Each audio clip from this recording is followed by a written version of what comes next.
Section 17. Snowy Wings. The harvester sat at the table in deep thoughts until the lights in the girl's room were darkened and everything was quiet. Then he locked the screens inside and went into the night. The moon flooded all the hillside, until coarse print could have been read with keen eyes in its light. A restlessness, born of exaltation he could not allay or control, was on him. She had not forgotten. After this, the dream would be effaced by reality. It was the beginning. He scarcely had dared hope for so much. Surely it presaged the love with which she some day would come to him and crown his life. He walked softly up and down the drive, passing her windows, unable to think of sleep. Over and over he dwelt on the incidents of the day, so inevitably he came to his promise. "Merciful heaven!" he muttered. "How can such things happen? The poor, overworked, tired, suffering girl. It will give her some comfort. She will feel better. It has to be done. I believe I will do the worst part of it while she sleeps." He went to the cabin, crept very close to one of her windows, and listened intently. Surely no mortal awake could lie motionless so long. She must be sleeping. He patted Belshazzar, whispered, "Watch, boy, watch for your life," and then crossed to the dry house. Beside it he found a big roll of coffee sacks that he used in collecting roots, and going to the barn, he took a spade and mattock. Then he climbed the hill to the oak. In the white moonlight laid off his measurements and began work. His heart was very tender as he lifted the earth, and threw it into the tops of the big bags he had propped open. "I'll line it with a couple of sheets and finish the edge with pond lilies and ferns," he planned, "and I'll drag this earth from sight, and cover it with brush until I need it." Sometimes he paused in his work to rest a few minutes, and then he stood and glanced around him. Several times he went down the hill and slipped close to a window, but he could not hear a sound. When his work was finished, he stood before the oak, scraping clinging earth from the mattock with which he had cut roots he had been compelled to remove. He was tired now, and he thought he would go to his room and sleep until daybreak. As he turned the implement, he remembered how through it he had found her, and now he was using it in her service. He smiled as he worked, and half listened to the steady roll of sound encompassing him. A cool breath swept from the lake, and he wondered if it found her wet hot cheek. A wild duck in the rushes below gave an alarm signal, and it ran in subdued voice, note by note, along the shore. The harvester gripped the mattock and stood motionless. Wild things had taught him so many lessons he heeded their warnings instinctively. Perhaps it was a mink or muskrat approaching the rushes. Listening intently, he heard a stealthy step coming up the path behind him. The harvester waited. He soundlessly moved around the trunk of the big tree. An instant more, the night prowler stopped squarely at the head of the open grave, and jumped back with an oath. He stood tense a second, then advanced, scratched a match, and dropped it into the depths of the opening. That instant the harvester recognized Henry Jameson, and with a spring landed between the man's shoulders and sent him, face down, headlong into the grave. He snatched one of the sacks of earth, and tipping it, gripped the bottom and emptied the contents on the head and shoulders of the prostrate man. Then he dropped on him, and feeling across his back, took an ugly, big revolver from a pocket. He swung to the surface and waited until Henry Jameson crawled from under the weight of earth and began to rise. Then, at each attempt, he knocked him down. At last he caught the exhausted man by the collar and dragged him to the path, where he dropped him and stood gloating. "So," he said, "it's you, coming to execute your threat, are you? What's the matter with my finishing you, loading your carcass with a few stones into this sack, and dropping you in the deepest part of the lake?" There was no reply. "Ain't you a little hasty?" asked the harvester. "Isn't it rather cold-blooded to come sneaking when you thought I'd be asleep? Don't you think it would be low down to kill a man on his wedding day?" Henry Jameson arose cautiously and faced the harvester. "Who have you killed?" he panted. "No one," answered the harvester. "This is for the victim of a member of your family, but I never dreamed I'd have the joy of planting any of you in it first, even temporarily. Did you rest well? What I should have done was to fill in, tread down, and leave you at the bottom." Jameson retreated a few steps. The harvester laughed and advanced the same distance. "Now then," he said, "explain what you are doing on my premises, a few hours after your threat, and armed with another revolver, before I could return the one I took from you this afternoon. You must grow them on bushes at your place, they seem so numerous. Speak up. What are you doing here?" There was no answer. "There are three things it might be," mused the harvester. "You might think to harm me, but you're watched on that score, and I don't believe you'd enjoy the result sure to follow. You might contemplate trying to steal Ruth's money again, but we'll pass that up. You might want to go through my woods to inform yourself as to what I have of value there, but in all probability you are after me. Well, here I am. Go ahead. Do what you came to." The harvester stepped toward the lake bank, and Jameson, turning to watch him, exposed a face ghastly through its grime. "Look here," cried the harvester, sickening. "We will end this right now. I was rather busy this afternoon, but I wasn't too hurried to take that little weapon of yours to the chief of police and tell him where and how I got it and what occurred. He was to return it to you tomorrow with his ultimatum. When I have added the history of tonight, reinforced by another gun, he will understand your intentions and know where you belong. You should be confined, but because your name is the same as the girl's, and there is of your blood in her veins, I'll give you one more chance. I'll let you go this time, but I'll report you and deliver this implement to be added to your collection at headquarters. And I tell you, and I'll tell them, that if I ever find you on my premises again, I'll finish you on sight. Is that clear?" Jameson nodded. "What I should do is to plump you squarely into confinement, as I could easily enough, but that's not my way. I am going to let you off, but you go knowing the law. One thing more. Don't leave with any distorted ideas in your head. I saw Ruth the day she stepped from the cars in Onabasha, and I loved her. I wanted to court and marry her, as any man would the girl he loves, but you spoiled that with your woman-killing brutality. So I married her in Onabasha this afternoon.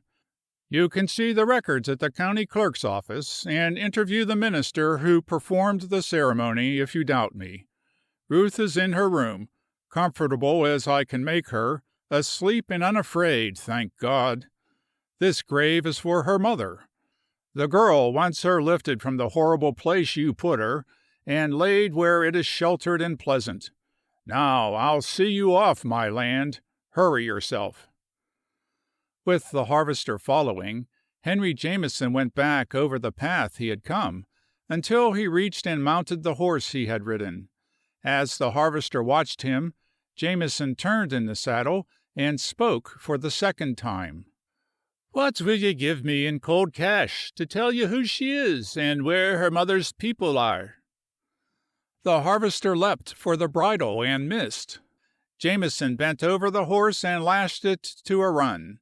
Halfway to the oak, the harvester remembered the revolver, but being unaccustomed to weapons, he had forgotten it when he needed it most. He replaced the earth in the sack and dragged it away, then plunged into the lake, and afterward went to bed, where he slept soundly until dawn. First, he slipped into the living room and wrote a note to the girl. Then he fed Belshazzar and ate a hearty breakfast. He stationed the dog at her door, gave him the note, and went to the oak. There he arranged everything neatly and as he desired, and then, hitching Betsy, he quietly guided her down the drive and over the road to Onabasha. He went to an undertaking establishment, made all his arrangements, and then called up and talked with the minister who had performed the marriage ceremony the previous day. The sun shining in her face awoke Ruth, and she lay reveling in the light. "Maybe it will color me faster than the powder," she thought. "How peculiar for him to say what he did! I always thought men detested it, but he is not like anyone else." She lay looking around the beautiful room and wondering where the harvester was. She could not hear him. Then, slowly and painfully, she dragged her aching limbs from the bed and went to the door. The dog was gone from the porch, and she could not see the man at the stable. She selected a frock, and putting it on, opened the door. Belshazzar arose and offered this letter. "Dear Ruth, I have gone to keep my promise. You are locked in with Belle. Please obey me, and do not step outside the door until 4 o'clock. Then put on a pretty white dress, and, with the dog, come to the bridge to meet me. I hope you will not suffer and fret. Put away your clothing, arrange the rooms to keep busy, or, better yet, lie in the swing and rest. There is food in the ice chest, pantry, and cellar. Forgive me for leaving you today, but I thought you would feel easier to have this over. I am so glad to bring your mother here. I hope it will make you happy enough to meet us with a smile. Do not forget the pink box until the reality comes. With love, David." The girl went to the kitchen and found food. She offered to share with Belshazzar, but she could see from his indifference he was not hungry. Then she returned to the room flooded with light and filled with treasures, and tried to decide how she would arrange her clothing. She spent hours opening boxes, and putting dainty, pretty garments in the drawers, hanging the dresses, and placing the toilet articles. Often she wearily dropped to the chairs and couches, or gazed from door and windows at the pictures they framed.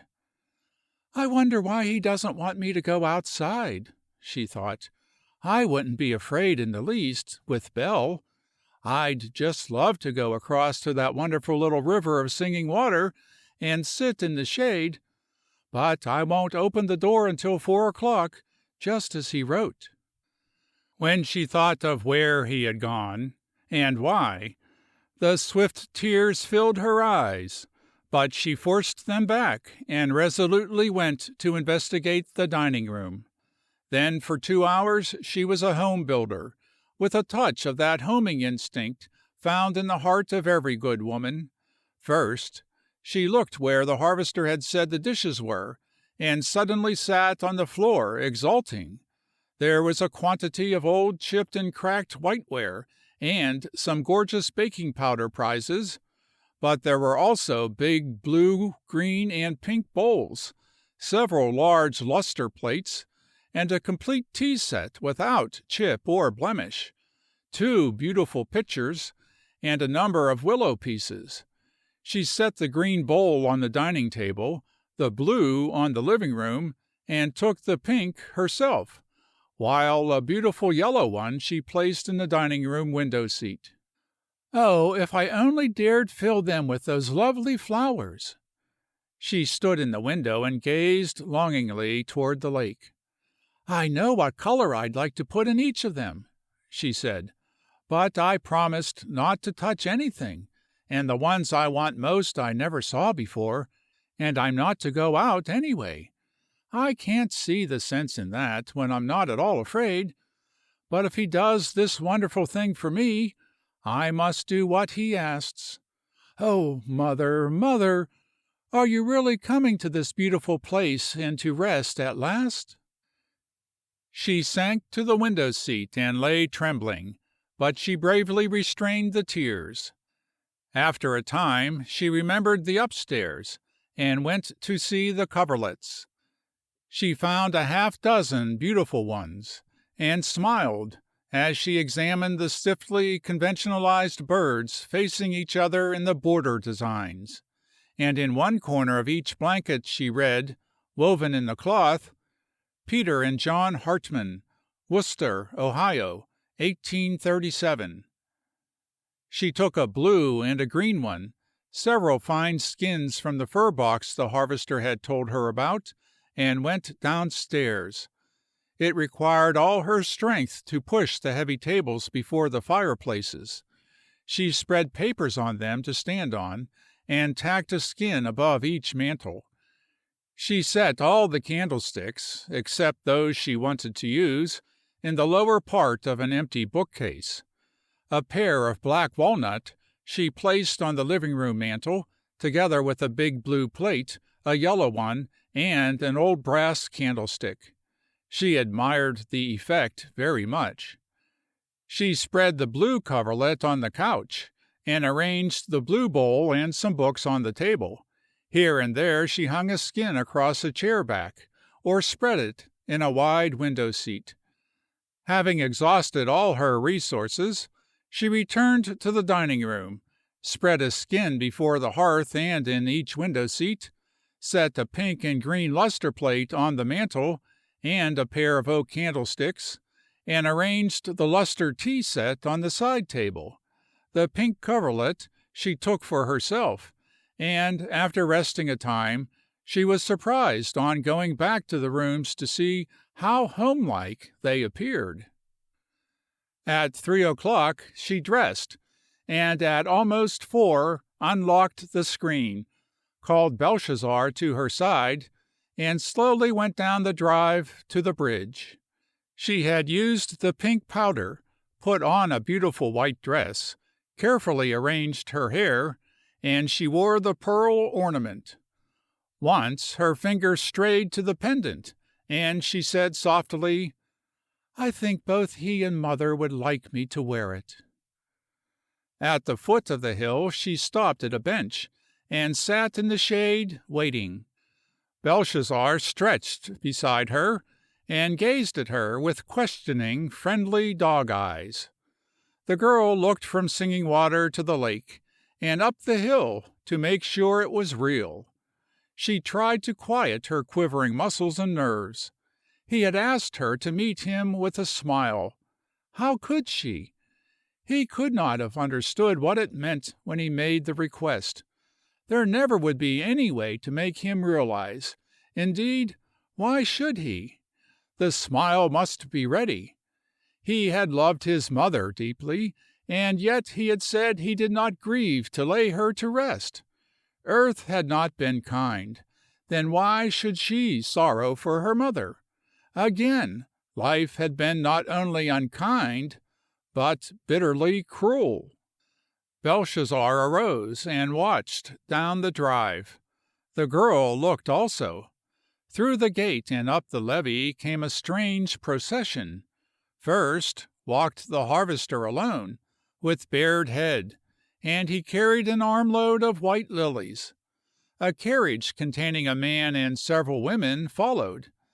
Then came a white hearse with snowy plumes, and behind that another carriage filled with people, and Betsy followed, drawing men in the spring wagon.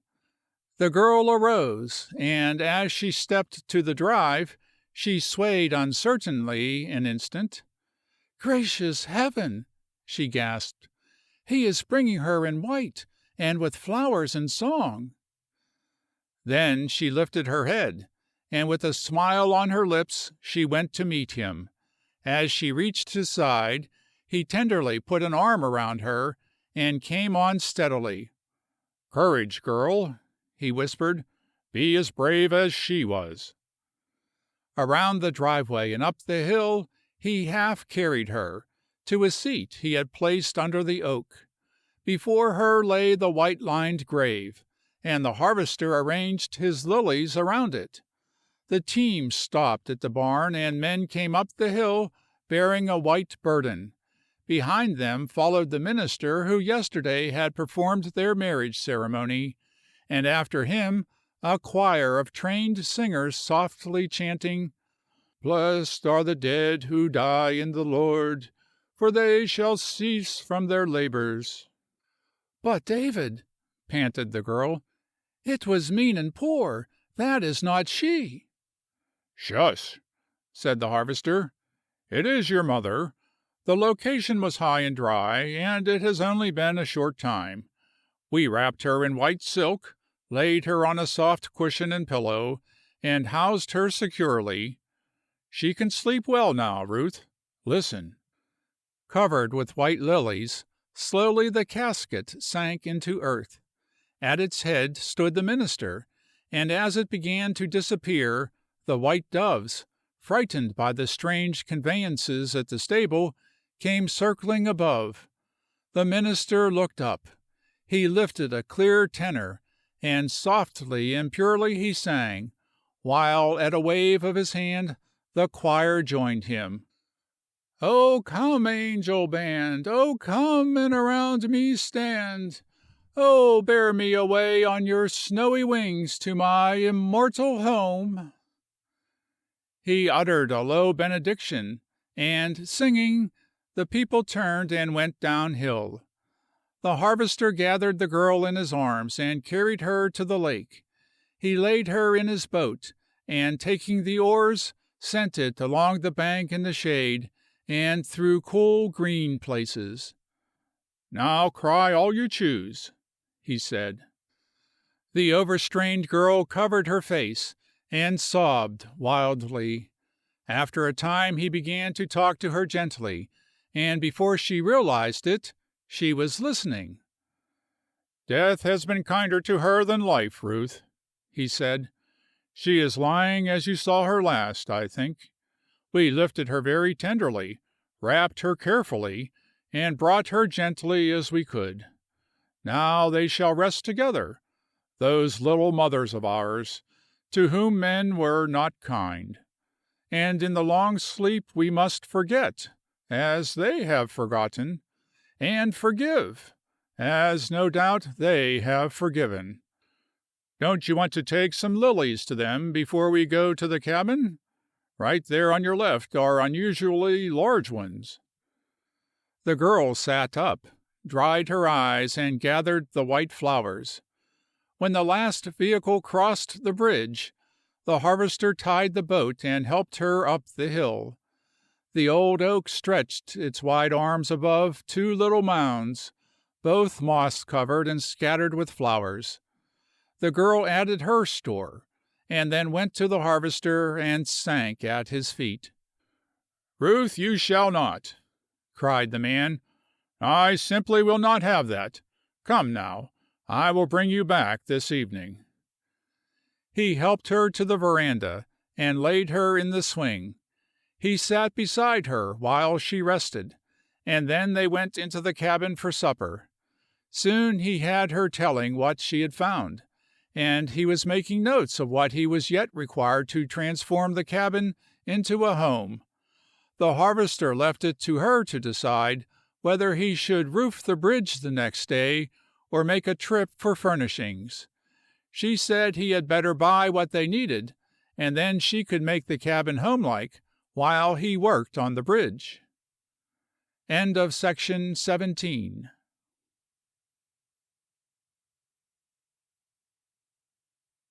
Section 18. The Harvester Interprets Life. Part 1. They went through the rooms together, and the girl suggested the furnishings she thought necessary, while the harvester wrote the list. The following morning he was eager to have her company, but she was very tired and begged to be allowed to wait in the swing, so again he drove away and left her with Belshazzar on guard. When he had gone, she went through the cabin, arranging the furniture the best she could, then dressed, and went to the swinging couch. It was so wide and heavy, a light wind rocked it gently, and from it she faced the fern and lily carpeted hillside, the majesty of big trees of 1,000 years, and heard the music of singing water as it sparkled diamond-like where the sun rays struck its flow. Across the drive and down the valley to the brilliant bit of marsh, it hurried on its way to Loon Lake. There were squirrels barking and racing in the big trees and over the ground. They crossed the sodded space of lawn and came to the top step for nuts, eating them from cunning paws. They were living life according to the laws of their nature. She knew that their sharp, startling bark was not to frighten her, but to warn straying intruders of other species of their kindred from a nest, because the harvester had told her so. He had said their racing here and there in wild scramble was a game of tag, and she found it most interesting to observe. Birds of brilliant color flashed everywhere, singing in wild joy, and tilted on the rising hedge before her, hunting berries and seeds. Their bubbling, spontaneous song was an instinctive outpouring of their joy over mating time, nests, young, much food, and running water. Their social, inquiring, short cry was to locate a mate and call her to good feeding. The sharp, wild scream of a note was when a hawk passed over, a weasel lurked in the thicket, or a black snake sunned on the bushes. She remembered these things, and lay listening intently, trying to interpret every sound as the harvester did. Birds of wide wing hung as if nailed to the sky, or wheeled and sailed in grandeur. They were searching the landscape below to locate a hare or snake in the waving grass, or carrion in the fields. The wonderful exhibitions of wing power were their expression of exultation in life, just as the song sparrow threatened to rupture his throat as he swung on the hedge, and the redbird somewhere in the thicket whistled so forcefully it sounded as if the notes might hurt him. On the lake, bass splashed in a game with each other. Grebes chattered, because they were very social. Ducks dived and gobbled for roots and worms of the lakeshore, and congratulated each other when they were lucky.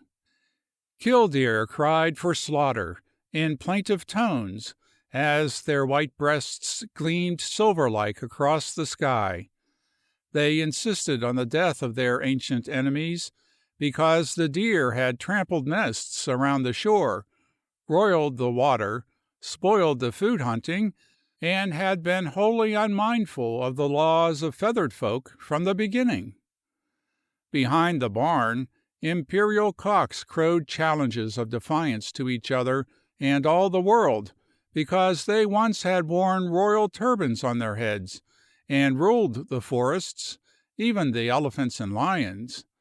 Happy hens cackled when they deposited an egg, and wandered through their park singing the spring egg song unceasingly. Upon the barn, Ajax spread and exulted in glittering plumage, and screamed viciously. He was sending a wireless plea to the forests of Ceylon for a gray mate to come and share the ridgepole with him, and help him wage red war on the sickening love-making of the white doves he hated. Everything was beautiful. Some of it was amusing, all instructive, and intensely interesting. The girl wanted to know about the brown, yellow, and black butterflies sailing from flower to flower. She watched big black and gold bees come from the forest for pollen, and listened to their monotonous bumbling. Her first hummingbird poised in air and sipped nectar before her astonished eyes. It was marvelous, but more wonderful to the girl than anything she saw or heard was the fact that, because of the harvester's teachings, she now could trace through all of it the ordained processes of the evolution of life. Everything was right in its way, all necessary to human welfare, and so there was nothing to fear, but marvels to learn and pictures to appreciate. She would have taken Belshazzar and gone out, but the harvester had exacted a promise that she would not. The fact was, he could see that she was coming gradually to a sane and natural view of life and living things, and he did not want some sound or creature to frighten her and spoil what he had accomplished. So she swayed in the swing and watched, and tried to interpret sights and sounds as he did. Before an hour she realized that she was coming speedily into sympathy with the wild life around her, for, instead of shivering and shrinking at unaccustomed sounds, she was listening especially for them, and trying to arrive at a sane version. Instead of the senseless roar of commerce, manufacture, and life of a city, she was beginning to appreciate sounds that varied and carried the song of life in unceasing measure and absorbing meaning, while she was more than thankful for the fresh, pure air and the blessed God-given light. It seemed to the girl that there was enough sunshine at Medicine Woods to furnish rays of gold for the whole world. "Belle," she said to the dog standing beside her, "it's a shame to separate you from the medicine man and pen you here with me. It's a wonder you don't bite off my head and run away to find him. He's gone to bring more things to make life beautiful. I wanted to go with him, but, oh, Belle, there's something dreadfully wrong with me. I was afraid I'd fall on the streets and frighten and shame him. I'm so weak. I scarcely can walk straight across one of these big, cool rooms that he has built for me. He can make everything beautiful, Belle. A home, rooms, clothing, grounds, and life. Above everything else, he can make life beautiful. He's so splendid and wonderful, with his wide understanding and sane interpretation and godlike sympathy and patience. Why, Belshazzar, he can do the greatest thing in all the world. He can make you forget that the grave annihilates your dear ones by hideous processes, and set you to thinking instead that they come back to you in whispering leaves and flower perfumes. If I didn't know him so much that I ought to pay, if this wasn't so alluringly beautiful, I'd like to go to the oak and lie beside those dear women resting there, and give my tired body to furnish sap for strength and leaves for music. He can take the bitterest sting from death, Belle, and that's the most wonderful thing in life, Belle." Her voice became silent, her eyes closed. The dog stretched himself beside her on guard, and it was so the harvester found them when he drove home from the city. He heaped his load in the dining room, stabled Betsy, carried the things he had brought where he thought they belonged, and prepared food. When she awakened, she came to him. "How is it going, girl?" asked the harvester. "I can't tell you how lovely it has been." "Do you really mean that your heart is warming a little to things here?" "Indeed I do. I can't tell you what a morning I've had. There have been such myriad things to see and hear. Oh, harvester, can you ever teach me what all of it means?" "I can right now," said the harvester promptly. "It means two things, so simple any little child can understand: the love of God and the evolution of life. I am not precisely clear as to what I mean when I say God. I don't know whether it is spirit, matter, or force. It is that big thing that brings forth worlds, establishes their orbits, and gives us heat, light, food, and water. To me, that is God and his love. Just that we are given birth, sheltered, provisioned, and endowed for our work. Evolution is the natural consequence of this. It is the plan steadily unfolding. If I were you, I wouldn't bother my head over these questions. They never have been scientifically explained to the beginning. I doubt if they ever will be, because they start with the origin of matter, and that is too far beyond man for him to penetrate. Just enjoy to the depths of your soul. That's worship. Be thankful for everything. That's praising God as the birds praise him. And do unto others. That's all there is of love and religion combined in one fell swoop. You should go before the world and tell everyone that. No, it isn't my vocation, said the harvester. My work is to provide painkiller. I don't believe, Ruth, that there is anyone on the footstool who is doing a better job along that line. I am boastfully proud of it. Just of sending in the packages that kill fever, refresh poor blood, and strengthen weak hearts, unadulterated, honest weight, fresh, and scrupulously clean. My neighbors have a different name for it. I call it a man's work. Everyone who understands must, said the girl. I wish I could help at that. I feel as if it would do more to wipe out the pain I've suffered and seen her endure than anything else. Man, when I grow strong enough, I want to help you. I believe that I'm going to love it here. Don't ever suppress your feelings, Ruth, hastily cried the harvester. It will be very bad for you. You will become wrought up and het up, as Granny Moreland says, and it will make you very ill. When we drive the fever from your blood, the ache from your bones, the poison of wrong conditions from your soul, and good, healthy red corpuscles begin pumping through your little heart like a windmill, you can stake your life you're going to love it here.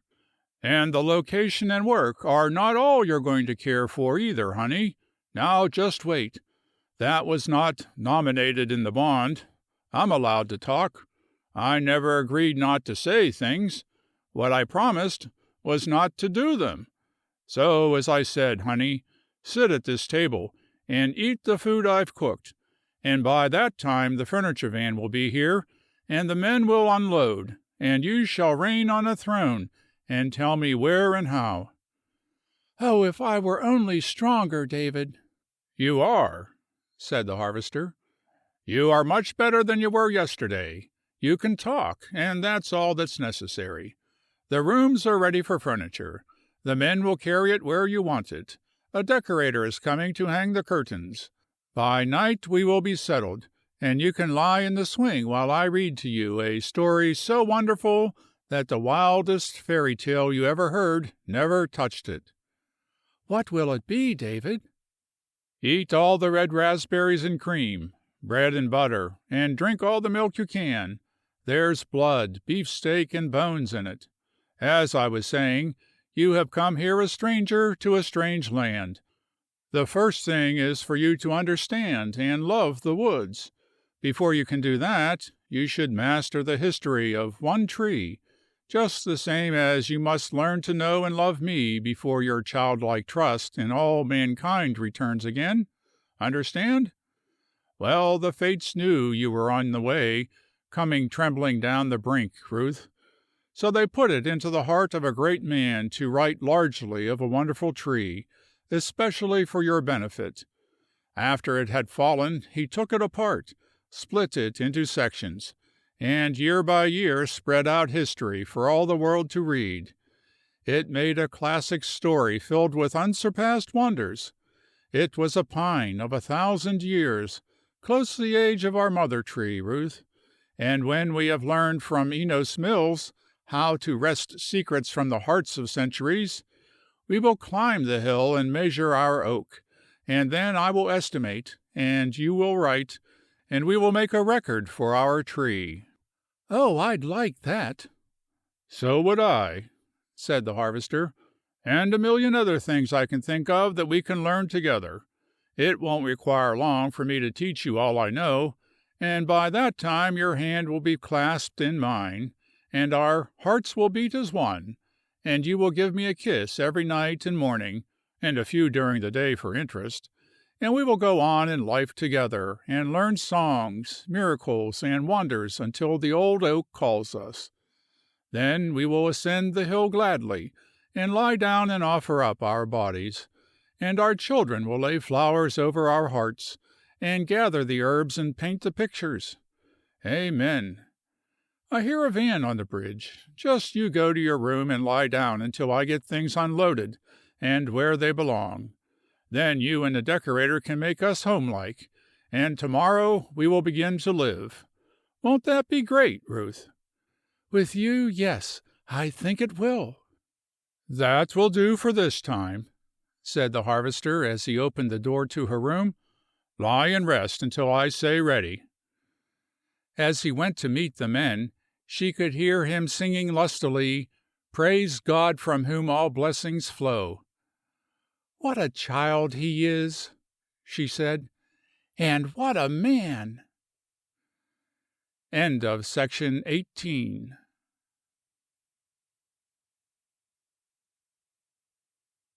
Section 19. The Harvester Interprets Life. Part 2. For an hour, heavy feet sounded through the cabin, carrying furniture to different rooms. Then, with a floor brush in one hand and a polishing cloth in the other, the harvester tapped at her door and helped the girl upstairs. He had divided the space into 3 large, square sleeping chambers. In each he had set up a white iron bed, a dressing table, a wash-stand, and placed 2 straight-backed and 1 rocking chair, all white. The walls were tinted lightly with green, added to the plaster. There was a mattress and a stack of bedding on each bed, and a large rug and several small ones on the floors. He led her to the rocking chair in the middle room, where she could see through the open doors of the other 2. "Now," said the harvester, "I didn't know whether the room with 2 windows toward the lake and 1 on the marsh, or 2 facing the woods and 1 front, was the guest chamber. It seemed about an even throw whether a visitor would prefer woods or water, so I made them both guest chambers, and got things alike for them. Now, if we were entertaining 2, one can't feel more highly honored than the other. Was that a scheme?" "Fine," said the girl. "I don't see how it could be surpassed." "Be sure you are right, then go ahead," quoted the harvester. "Now I'll make the beds, and Mr. Rogers can hang the curtains. Is white correct for sleeping rooms? Won't that wash best and always be fresh?" "It will," said the girl. "White wash curtains are much the nicest." "Make them short, Mr. Rogers. Keep them off the floor," advised the harvester. "And simple. Don't arrange anything elaborate that will tire a woman to keep in order. Whack them off the right length and pin them to the poles." "How about that, Mrs. Langston?" asked the decorator. "I am quite sure that is the very best thing to do," said the girl, and the curtains were hung while the mattress was placed. "Now about this," inquired the harvester.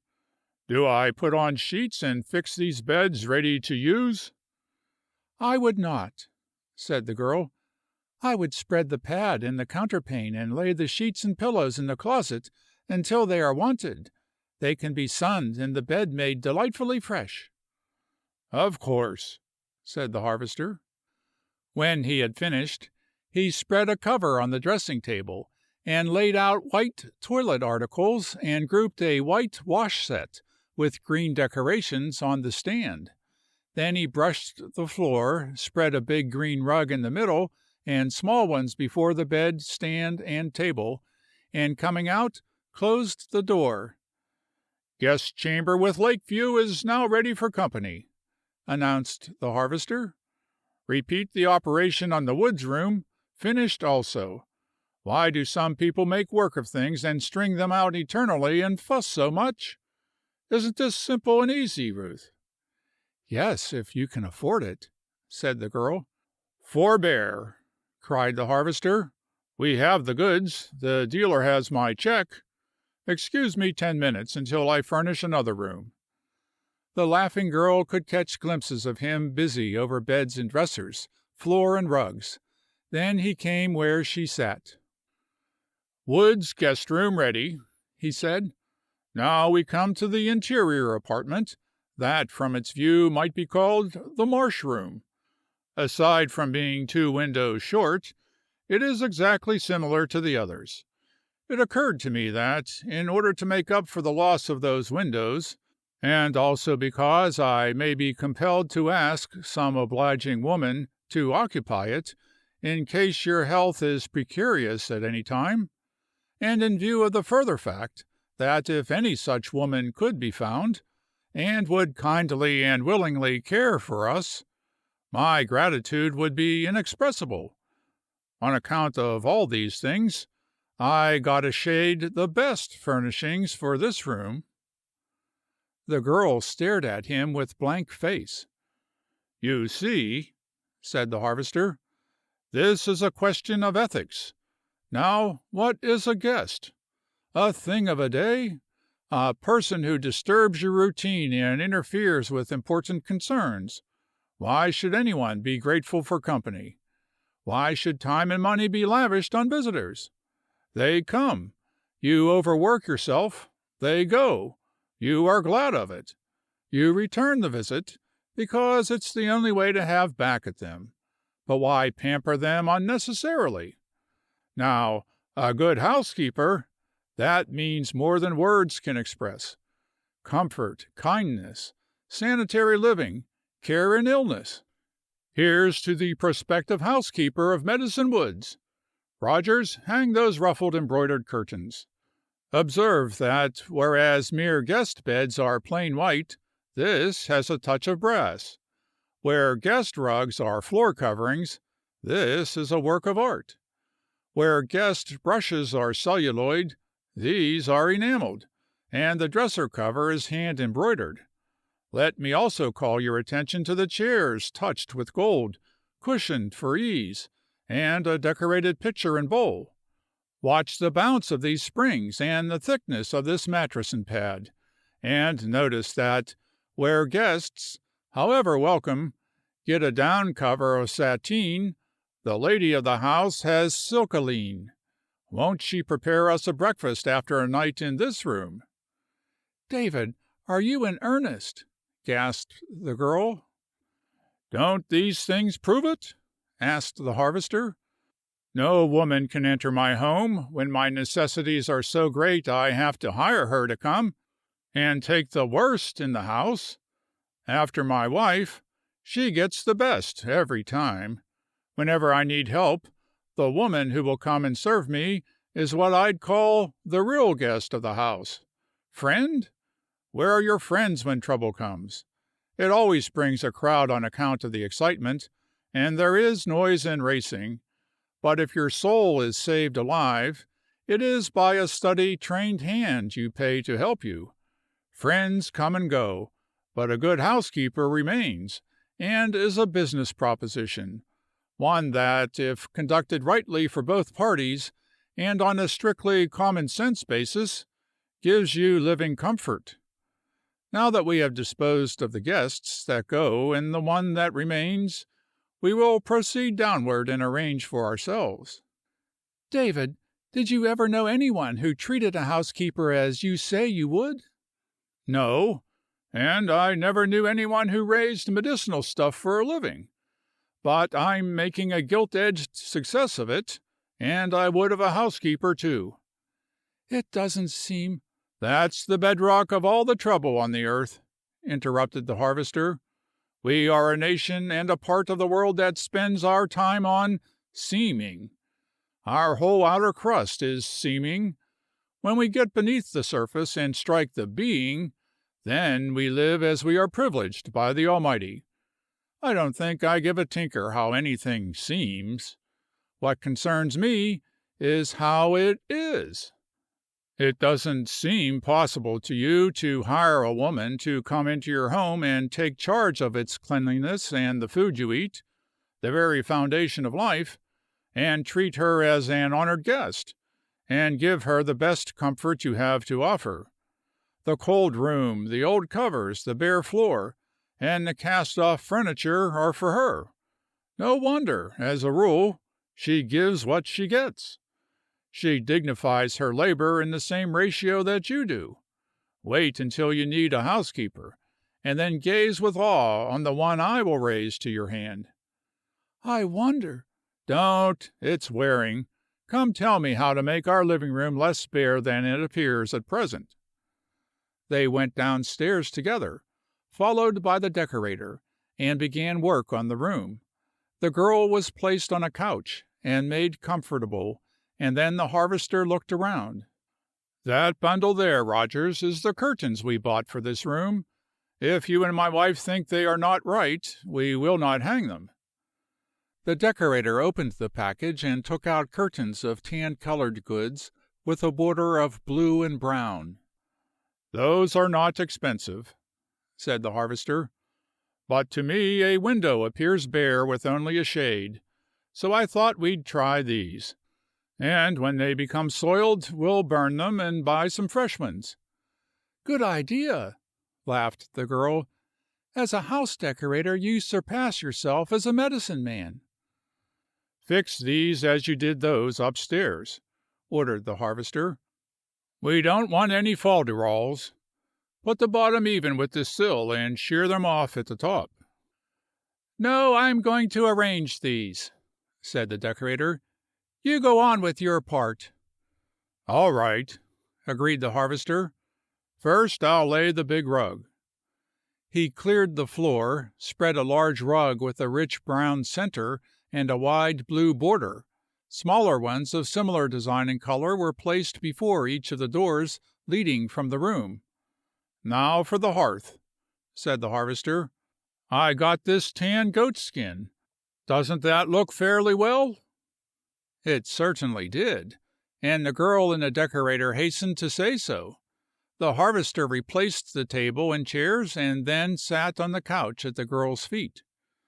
"I call this almost finished," he remarked. "All we need now is a bouquet and something on the walls, and that is serious business. What goes on them usually remains for a long time, and so it should be selected with care. Ruth, have you a picture of your mother?" "None, since she was my mother.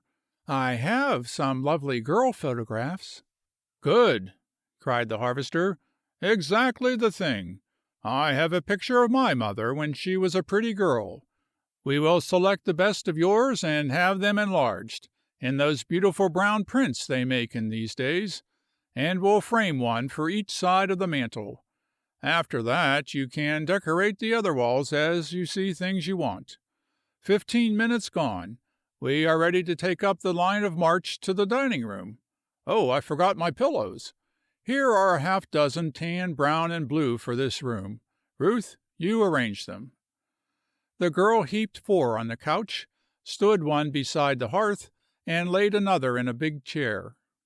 "Now I don't know what you will think of this," said the harvester. "I found it in a magazine at the library. I copied this whole room. The plan was to have the floor, furniture, and casings of golden oak and the walls pale green. Then it said get yellow curtains bordered with green and a green rug with yellow figures, so I got them. I had green leather cushions made for the window seats, and these pillows go on them. Hang the saffron curtains, Rogers, and we will finish in good shape for dinner by 6. By the way, Ruth, when will you select your dishes? It will take a big set to fill all these shelves, and you shall have exactly what you want." "I can use those you have very well." "Oh, no, you can't," cried the harvester. "I may live and work in the woods, but I am not so benighted that I don't own and read the best books and magazines and subscribe for a few papers. I patronize the library and see what is in the stores. My money will buy just as much as any man's, if I do wear khaki trousers. Kindly notice the word. Save in deference to your ladyship, I probably would have said pants. You see how elite I can be if I try. And it not only extends to my wardrobe, to a yaller and green dining room, but it takes in the Cheney as well. I have looked up that, too. You want china, cut glass, silver cutlery, and linen. Yee! You needn't think I don't know anything but how to dig in the dirt. I have been studying this especially, and I know exactly what to get." "Come here," said the girl, making a place for him beside her. "Now let me tell you what I think. We are going to live in the woods, and our home is a log cabin." "With acetylene lights, a furnace, baths, and hot and cold water," interpolated the harvester. The girl and the decorator laughed. "Anyway," said she, "if you are going to let me have what I would like, I'd prefer a set of tulip yellow dishes with the Dutch little figures on them.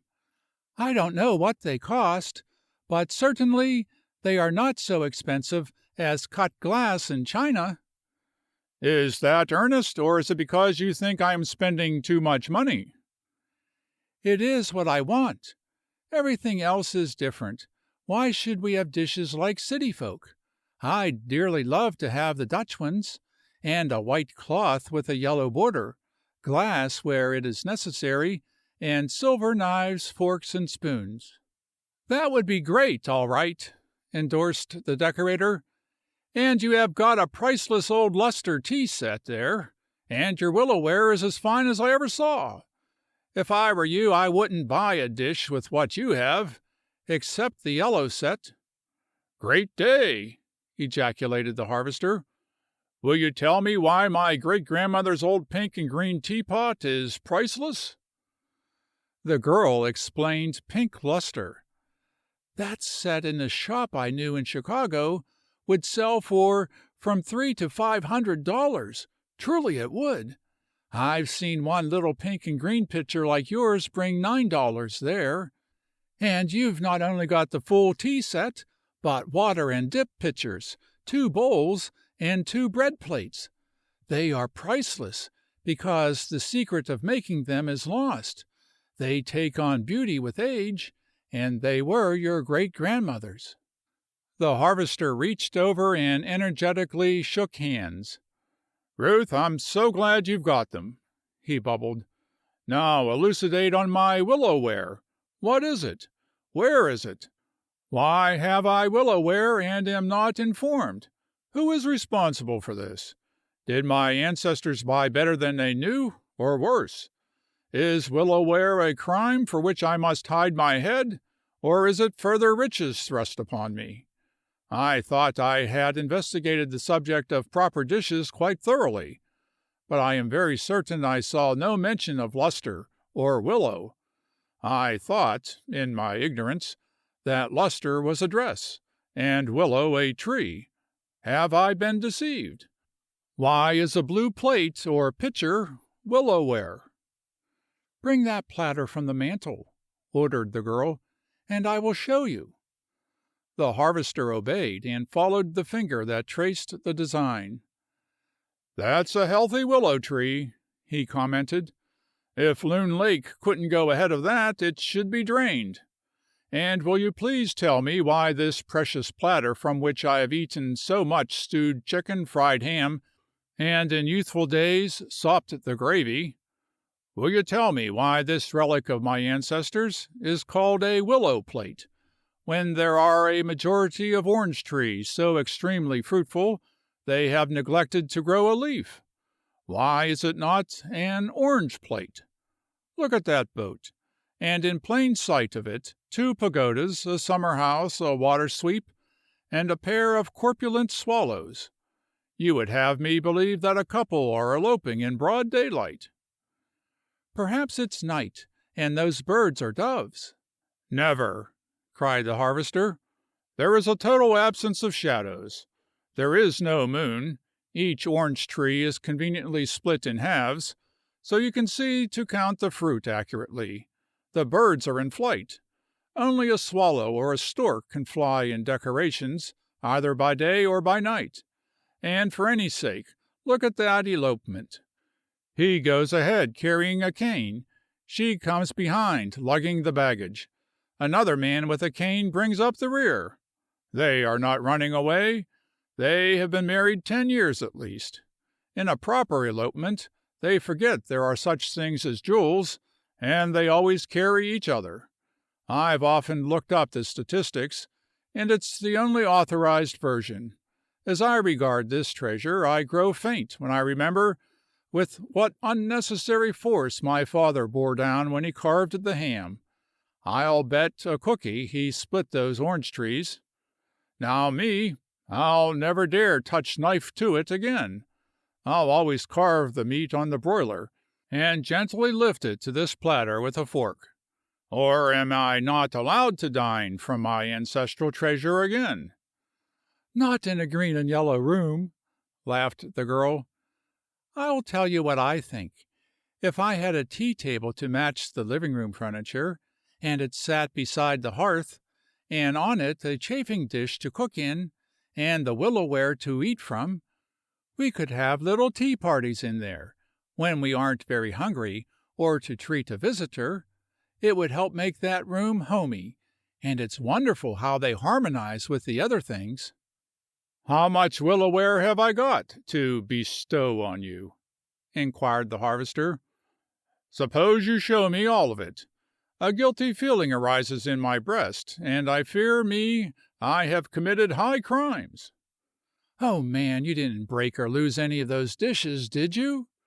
"Show me," insisted the harvester. The girl arose, and going to the cupboard he had designed for her china, she opened it, and set before him a teapot, cream pitcher, 2 plates, a bowl, a pitcher, the meat platter, and a sugar bowl. "If there were all of the cups, saucers, and plates, I know where they would bring $500, she said. "Ruth, are you getting even with me for poking fun at them, or are you in earnest?" asked the harvester. "I mean every word of it." "You really want a small black walnut table made especially for those old dishes?" "Not if you're too busy. I could use it with beautiful effect and much pleasure, and I can't tell you how proud I'd be of them." The harvester's face flushed. "Excuse me," he said, rising. "I have now finished furnishing a house.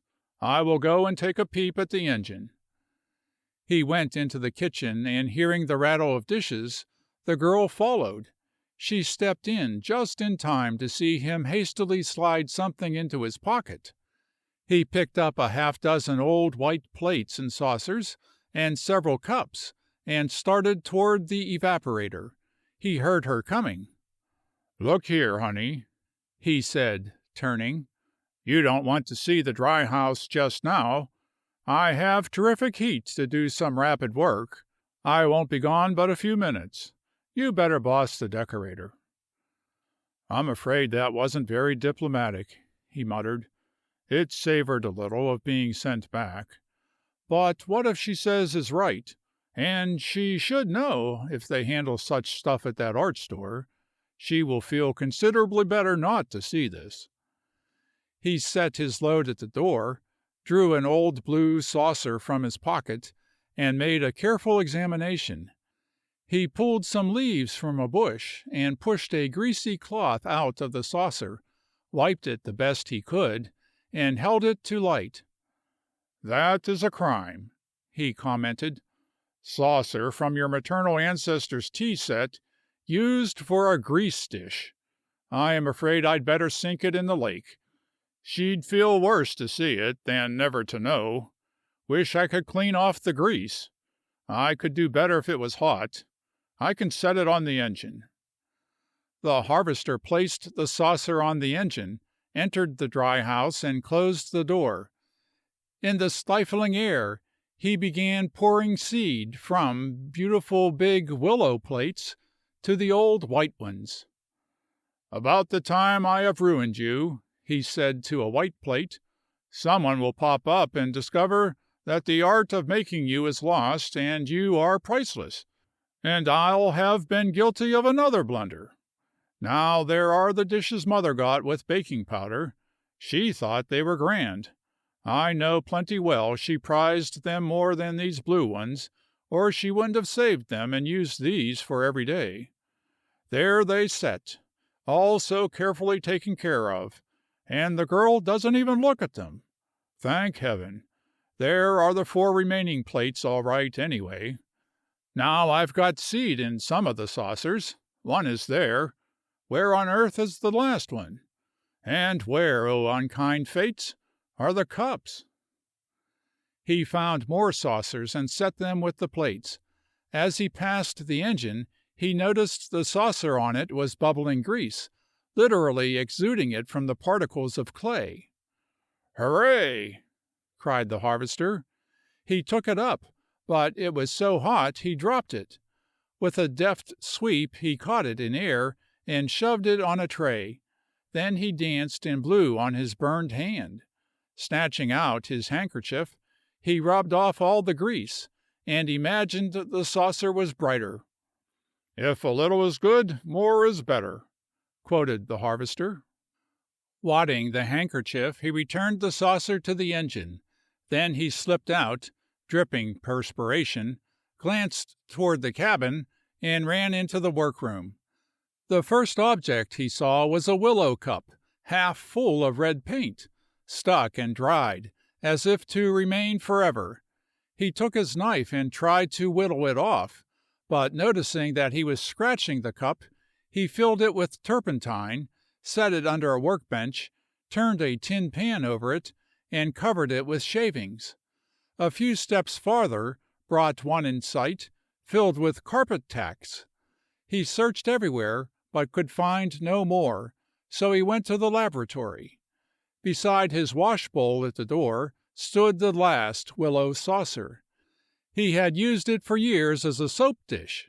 He scraped the contents on the bench and filled the dish with water. 4 cups held medicinal seeds and were in good condition. He lacked one, although he could not remember of ever having broken it. Gathering his collection, he returned to the dry house to see how the saucer was coming along. Again it was bubbling, and he polished off the grease and set back the dish. It certainly was growing better.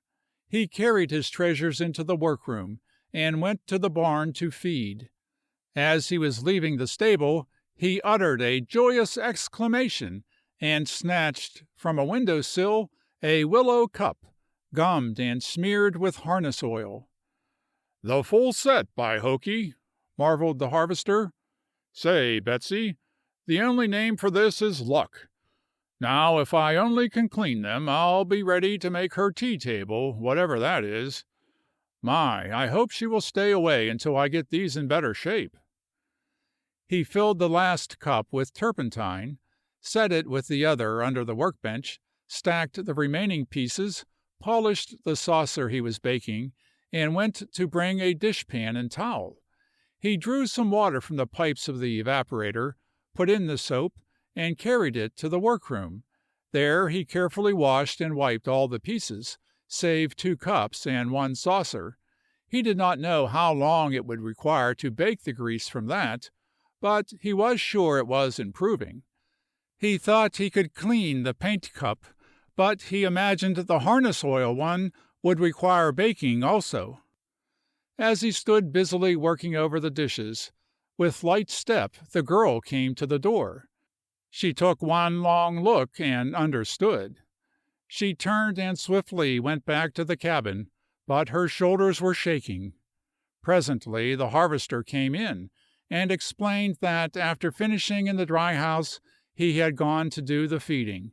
Then he suggested that before it grew dark they should go through the rooms and see how they appeared, and gather the flowers the girl wanted.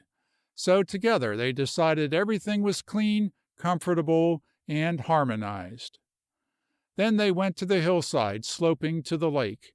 For the dining room, the girl wanted yellow water lilies, so the harvester brought his old boat and gathered enough to fill the green bowl. For the living room, she used wild ragged robins in the blue bowl, and on one end of the mantel set a picture of saffron, and on the other arrowhead lilies. For her room, she selected big, blushy mallows that grew all along Singing Water and around the lake. "Isn't that slightly peculiar?" questioned the harvester. "Take a peep," said the girl, opening her door. She had spread the pink coverlet on her couch, and when she set the big pink bowl filled with mallows on the table, the effect was exquisite. "I think perhaps that's a little Frenchy," she said, "and you may have to be educated to it, but salmon pink and buttercup yellow are colors I love in combination." She closed the door and went to find something to eat, and then to the swing, where she liked to rest, look, and listen. The harvester suggested reading to her, but she shook her head. "Wait until winter," she said, "when the days are longer and cold, and the snow buries everything, and then read. Now, tell me about my hedge and the things you have planted in it." The harvester went out and collected a bunch of twigs. He handed her a big, evenly proportioned leaf of ovate shape, and explained. "This is burning bush, so called because it has pink berries that hang from long graceful stems all winter, and when fully open they expose a flame-red seed pod. It was for this color on gray and white days that I planted it. In the woods I grow it in thickets. The root bark brings 20 cents a pound at the very least. It is good fever medicine." "Is it poison?" "No, I didn't set anything acutely poisonous in your hedge. I wanted it to be a mass of bloom you were free to cut for the cabin all spring, an attraction to birds in summer, and bright with color in winter. To draw the feathered tribe I planted alder, wild cherry, and grapevines. This is cherry. The bark is almost as beautiful as birch. I raise it for tonics, and the birds love the cherries. This fern-like leaf is from mountain ash, and when it attains a few years' growth, it will flame with color all winter, in big clusters of scarlet berries. That I grow in the woods is a picture in snow time, and the bark is one of my standard articles." The girl raised on her elbow and looked at the hedge. "I see it," she said. "The berries are green now. I suppose they change color as they ripen." "Yes," said the harvester, "and you must not confuse them with sumac. The leaves are somewhat similar, but the heads differ in color and shape. The sumac and buckeye you must not touch until we learn what they will do to you. To some they are slightly poisonous, to others not. I couldn't help putting in a few buckeyes on account of the big buds in early spring. You will like the color if you are fond of pink and yellow in combination, and the red-brown nuts in grayish-yellow prickly hulls, and the leaf clusters are beautiful, but you must use care. I put in witch hazel for variety, and I like its appearance. It's mighty good medicine, too. So is spicebrush, and it has leaves that color brightly, and red berries. These selections were all made for a purpose. Now here is wafer ash. It is for music as well as medicine. I have invoked all good fairies to come and dwell in this hedge, and so I had to provide an orchestra for their dances. This tree grows 100 tiny castanets in a bunch, and when they ripen and become dry, the wind shakes fine music from them. Yes, they are medicine. That is, the bark of the roots is. Almost without exception, everything here has medicinal properties. The tulip poplar will bear you the loveliest flowers of all, and its root bark, taken in winter, makes a good fever remedy." "How would it do to eat some of the leaves, and see if they wouldn't take the feverishness from me?" "It wouldn't do at all," said the harvester. "We are well enough fixed to allow Doc to come now, and he is the one to allay the fever." "Oh, no!" she cried. "No, I don't want to see a doctor. I will be all right very soon. You said I was better." "You are," said the harvester, "much better. We will have you strong and well soon. You should have come in time for a dose of sassafras. Your hedge is filled with that, because of its peculiar leaves and odor.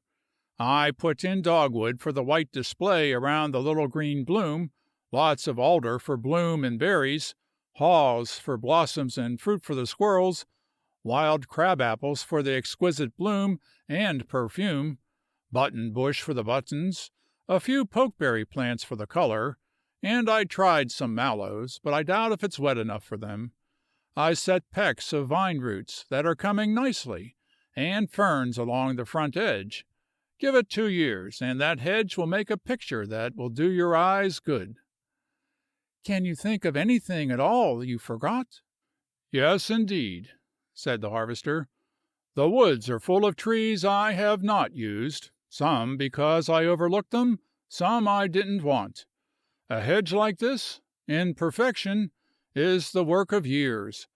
Some species must be cut back, some encouraged, but soon it will be lovely, and its color and fruit attract every bird of the heavens and butterflies and insects of all varieties.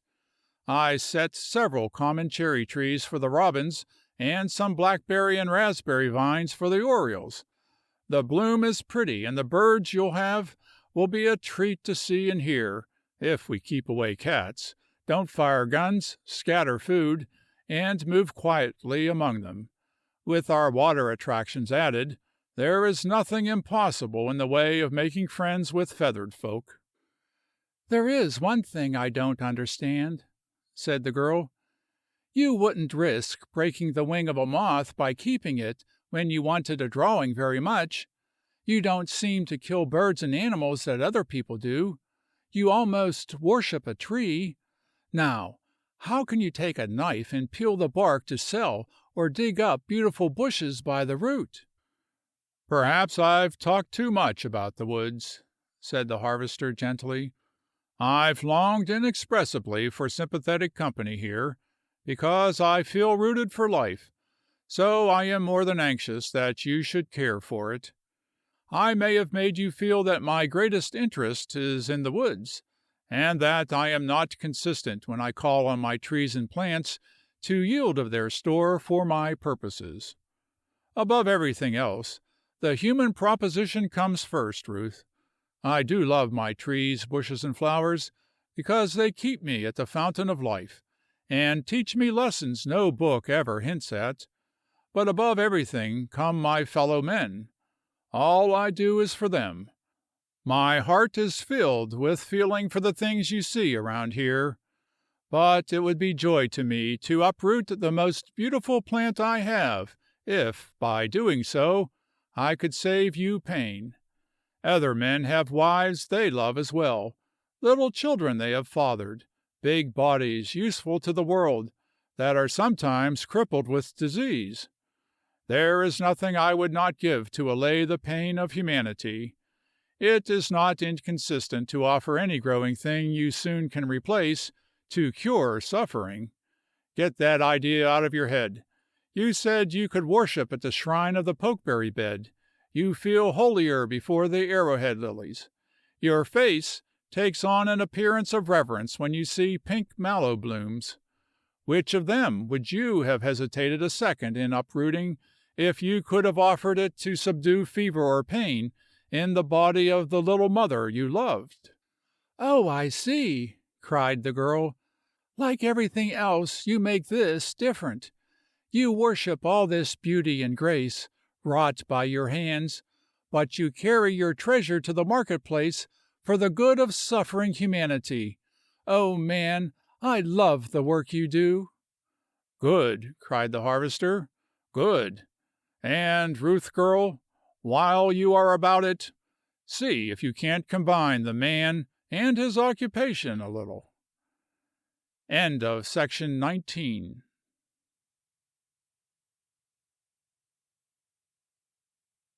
Section 20. Granny Morland's Visit. Part 1.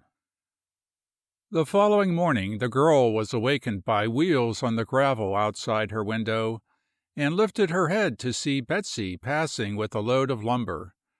Shortly afterward, the sound of hammer and saw came to her, and she knew that Singing Water Bridge was being roofed to provide shade for her.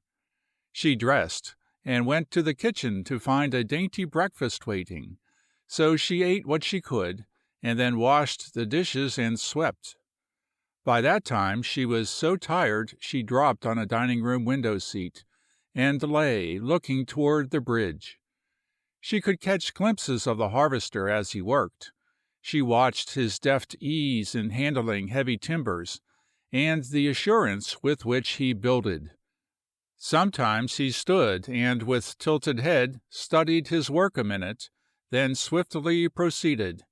He placed 3 tree trunks on each side for pillars, laid joists across, formed his angle, and nailed boards as a foundation for shingling. Occasionally he glanced toward the cabin, and finally came swinging up the drive. He entered the kitchen softly, but when he saw the girl in the window he sat at her feet. "Oh, but this is a morning, Ruth," he said. She looked at him closely. He radiated health and good cheer. His tanned cheeks were flushed red with exercise, and the hair on his temples was damp.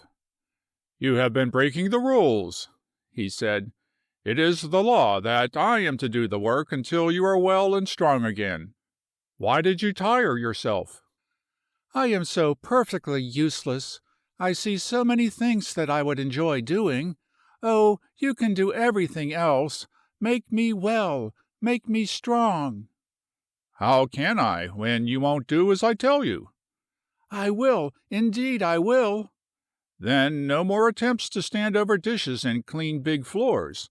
You mustn't overwork yourself at anything. The instant you feel in the least tired, you must lie down and rest." "But, man, I'm tired every minute, with a dead dull ache, and I don't feel as if I ever would be rested again in all the world." The harvester took one of her hands, felt its fevered palm, fluttering wrist pulse, and noticed that the brilliant red of her lips had extended to spots on her cheeks. He formed his resolution. "Can't work on that bridge any more until I drive in for some big nails," he said. "Do you mind being left alone for an hour?" "Not at all, if Belle will stay with me. I'll lie in the swing." "All right," answered the harvester. "I'll help you out and to get settled. Is there anything you want from town?" "No, not a thing." "Oh, but you are modest," cried the harvester. "I can sit here and name 50 things I want for you." "Oh, but you are extravagant," imitated the girl. "Please, please, man, don't. Can't you see I have so much now I don't know what to do with it? Sometimes I almost forget the ache, just lying and looking at all the wonderful riches that have come to me so suddenly. I can't believe they won't vanish as they came. By the hour in the night I look at my lovely room, and I just fight my tears to keep them from closing, for fear they'll open in that stifling garret to the heat of day, and work I have not strength to do. I know yet all this will prove to be a dream, and a wilder one than yours." The face of the harvester was very anxious. "Please to remember my dream came true," he said, "and much sooner than I had the least hope that it would. I'm wide awake, or I couldn't be building bridges, and you are real, if I know flesh and blood when I touch it." "If I were well, strong, and attractive, I could understand," she said. "Then I could work in the house, at the drawings, help with the herbs, and I'd feel as if I had some right to be here." "All that is coming," said the harvester. "Take a little more time. You can't expect to sin steadily against the laws of health for years, and recover in a day. You will be all right much sooner than you think possible." "Oh, I hope so," said the girl. "But sometimes I doubt it.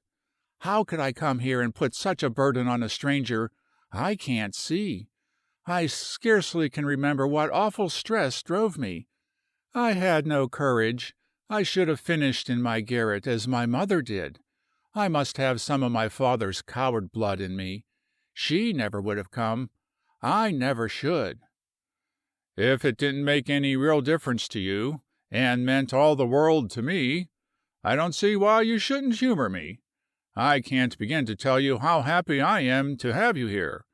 I could shout and sing all day." "It requires very little to make some people happy." "You are not much, but you're going to be more soon," laughed the harvester, as he gently picked up the girl and carried her to the swing, where he covered her, kissed her hot hand, and whistled for Belshazzar.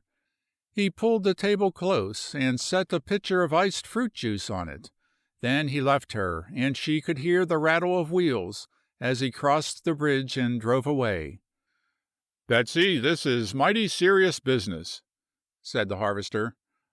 "The girl is scorching, or I don't know fever. I wonder. Well, one thing is sure. She is bound to be better off in pure, cool air, and with everything I can do to be kind, than in Henry Jameson's attic with everything he could do to be mean. Pleasant men, those Jamesons. Wonder if the girl's father was much like her Uncle Henry. I think not, or her refined and lovely mother never would have married him. Come to think of it, that's no law, Betsy.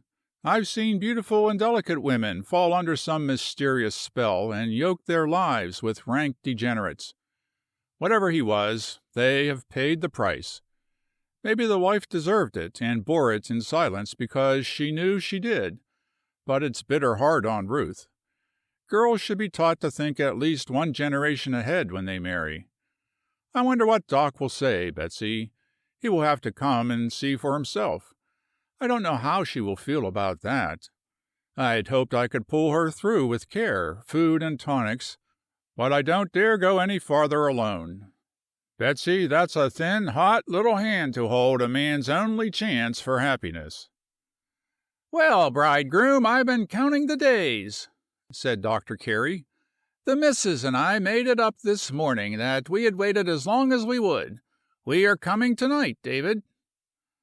"It's all right, Doc," said the harvester. "Don't you dare think anything is wrong, or that I am not the proudest, happiest man in the world, because I appear anxious. I am not trying to conceal it from you. You know we both agreed at first that Ruth should be in the hospital, Doc. Well, she should.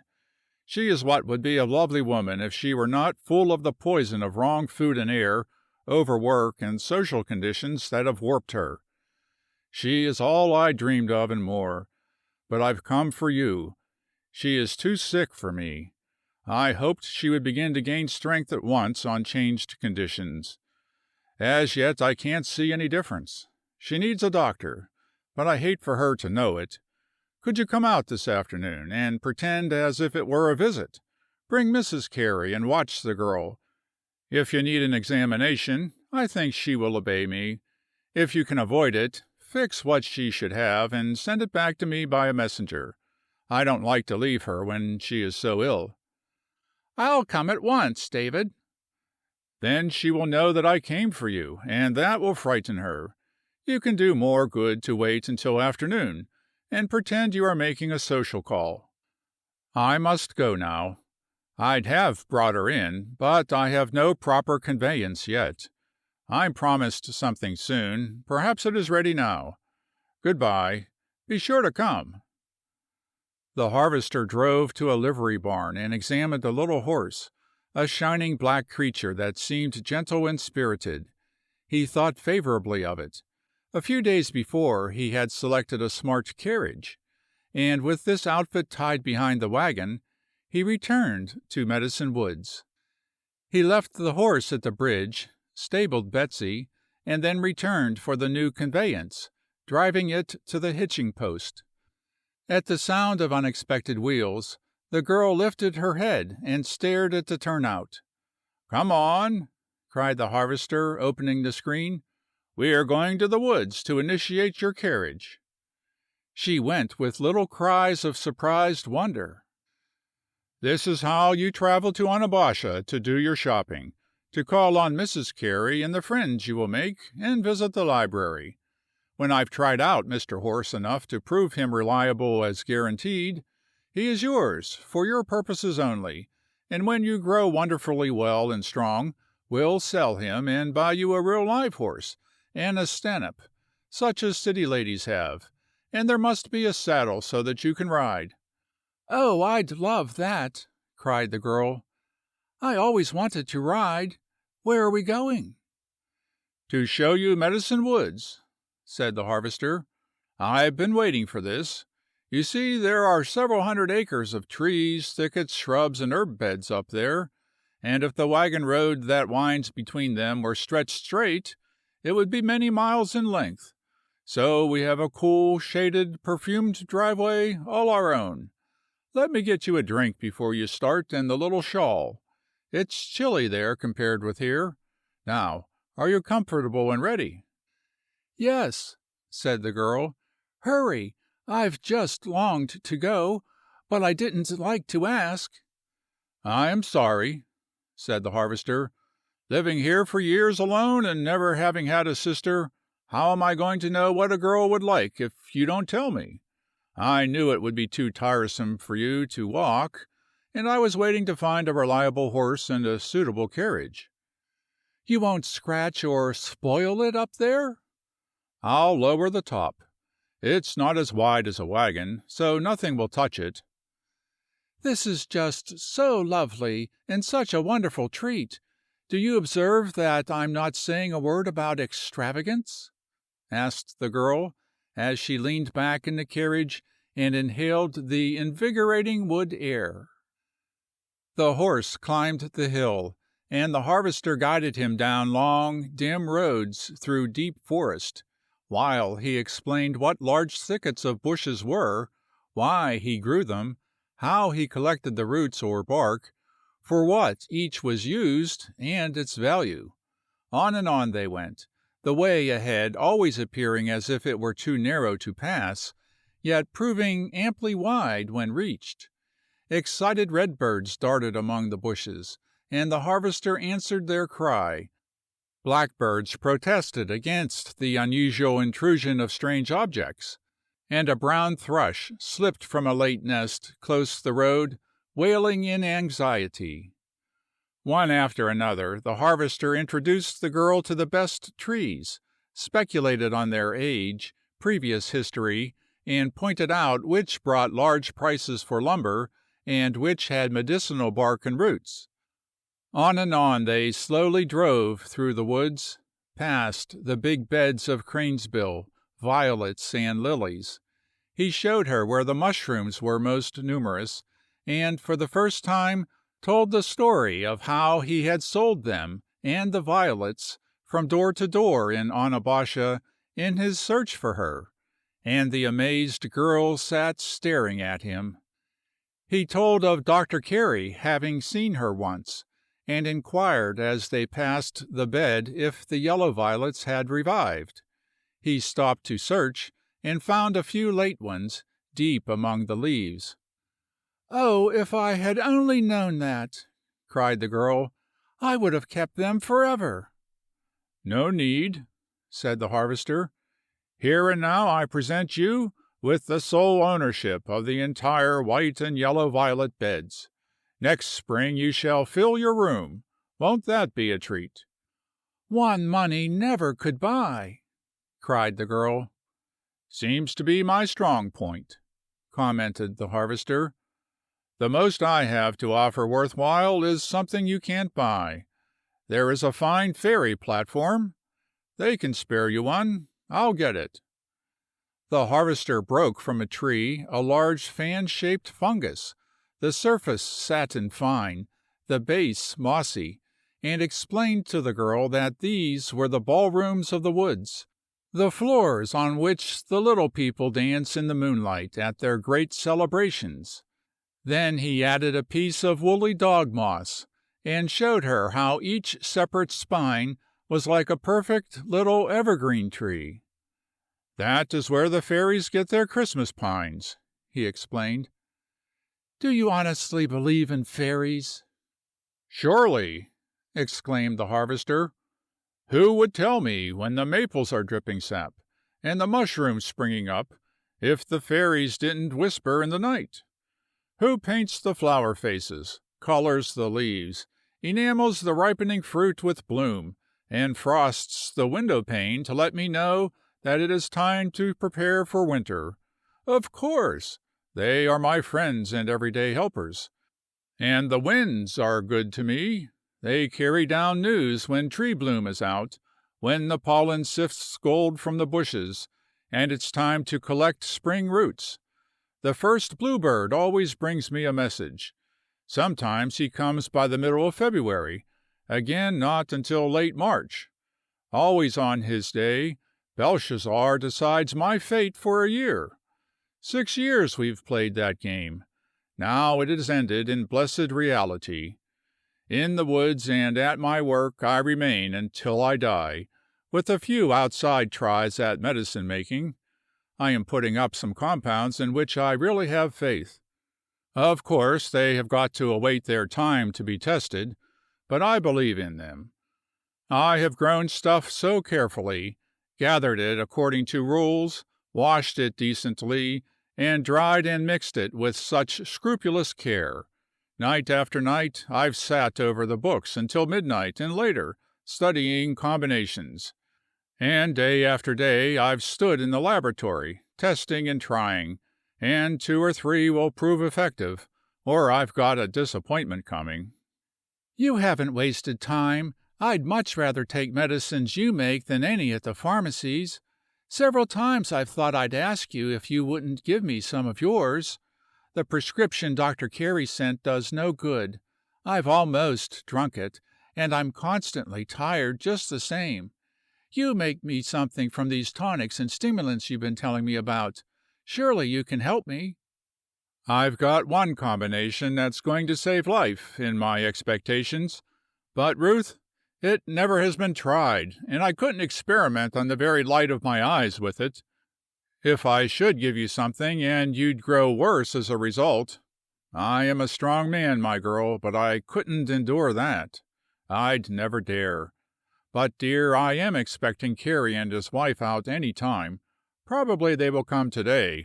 It's so beautiful. And when they do, for my sake, won't you talk with him, tell him exactly what made you ill, and take what he gives you? He's a great man. He was recently president of the National Association of Surgeons. Long ago he abandoned general practice, but he will prescribe for you. All his art is at your command. It's quite an honor, Ruth. He performs all kinds of miracles, and saves life every day. He had not seen you, and what he gave me was only by guess. He may not think it is the right thing at all after he meets you. Then I am really ill? No, you only have the germs of illness in your blood, and if you will help me that much, we can eliminate them. And then it is you for housekeeper, with first assistant in me, the drawing tools, paint box, and all the woods for subjects. So, as I was going to tell you, Belshazzar and I have played our game for the last time. That decision was ultimate. Here I will work, live, and die. Here, please God, strong and happy, you shall live with me. Ruth, you have got to recover quickly. Will you consult the doctor? Yes, and I wish he would hurry, said the girl. He can't make me new too soon to suit me. If I had a strong body, oh man, I just feel as if you could find a soul somewhere in it that would respond to all these wonders you have brought me among.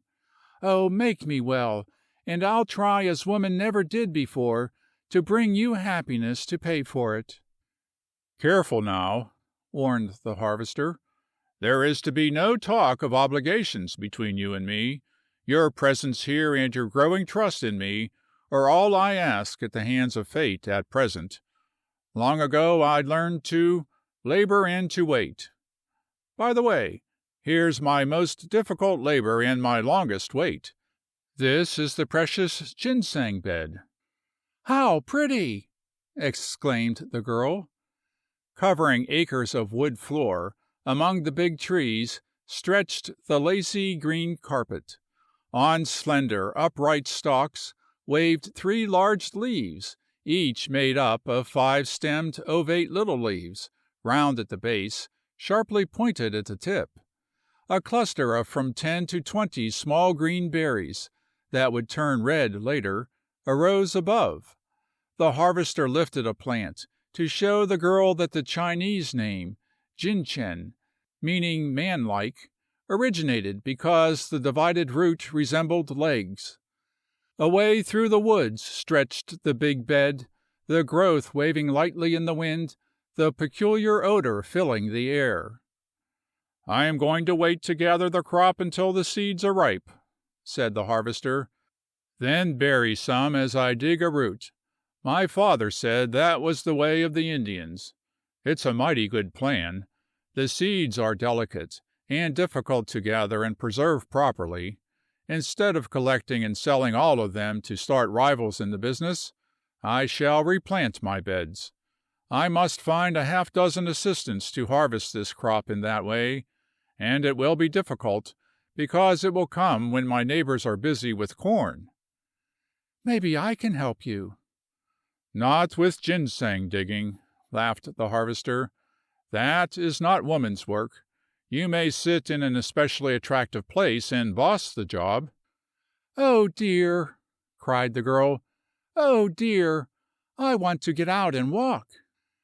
Gradually they had climbed the summit of the hill, descended on the other side, and followed the road through the woods until they reached the briar patches, fruit trees, and the garden of vegetables, with big beds of sage, rue, wormwood, horehound, and boneset. From there to the lake sloped the sunny fields of mullein and catnip, and the earth was molten gold with dandelion creeping everywhere. "Too hot today," cautioned the harvester. "Too rough walking. Wait until fall, and I have a treat there for you, another flower I want you to love because I do." "I will," said the girl promptly. "I feel it in my heart." "Well, I am glad you feel something besides the ache of fever," said the harvester. Then, noticing her tired face, he added, "Now this little horse had quite a trip from town, and the wheels cut deeply into this wood soil and make difficult pulling, so I wonder if I had not better put him in the stable and let him become acquainted with Betsy. I don't know what she will think. She has had sole possession for years. Maybe she will be jealous. Perhaps she will be as delighted for company as her master. Ruth, if you could have heard what I said to Belshazzar when he decided I was to go courting this year, and seen what I did to him, and then take a look at me now. Merciful powers, I hope the dog doesn't remember. If he does, no wonder he forms a new allegiance so easily. Have you observed that lately when I whistle he starts, and then he turns back to see if you want him? He thinks as much of you as he does of me right now." "Oh, no!" cried the girl. "That couldn't be possible. You told me I must make friends with him, so I have given him food, and tried to win him." "You sit in the carriage until I put away the horse, and then I'll help you to the cabin, and save you being alone while I work. Would you like that?" "Yes." She leaned her head against the carriage top the harvester had raised to screen her, and watched him stable the horse.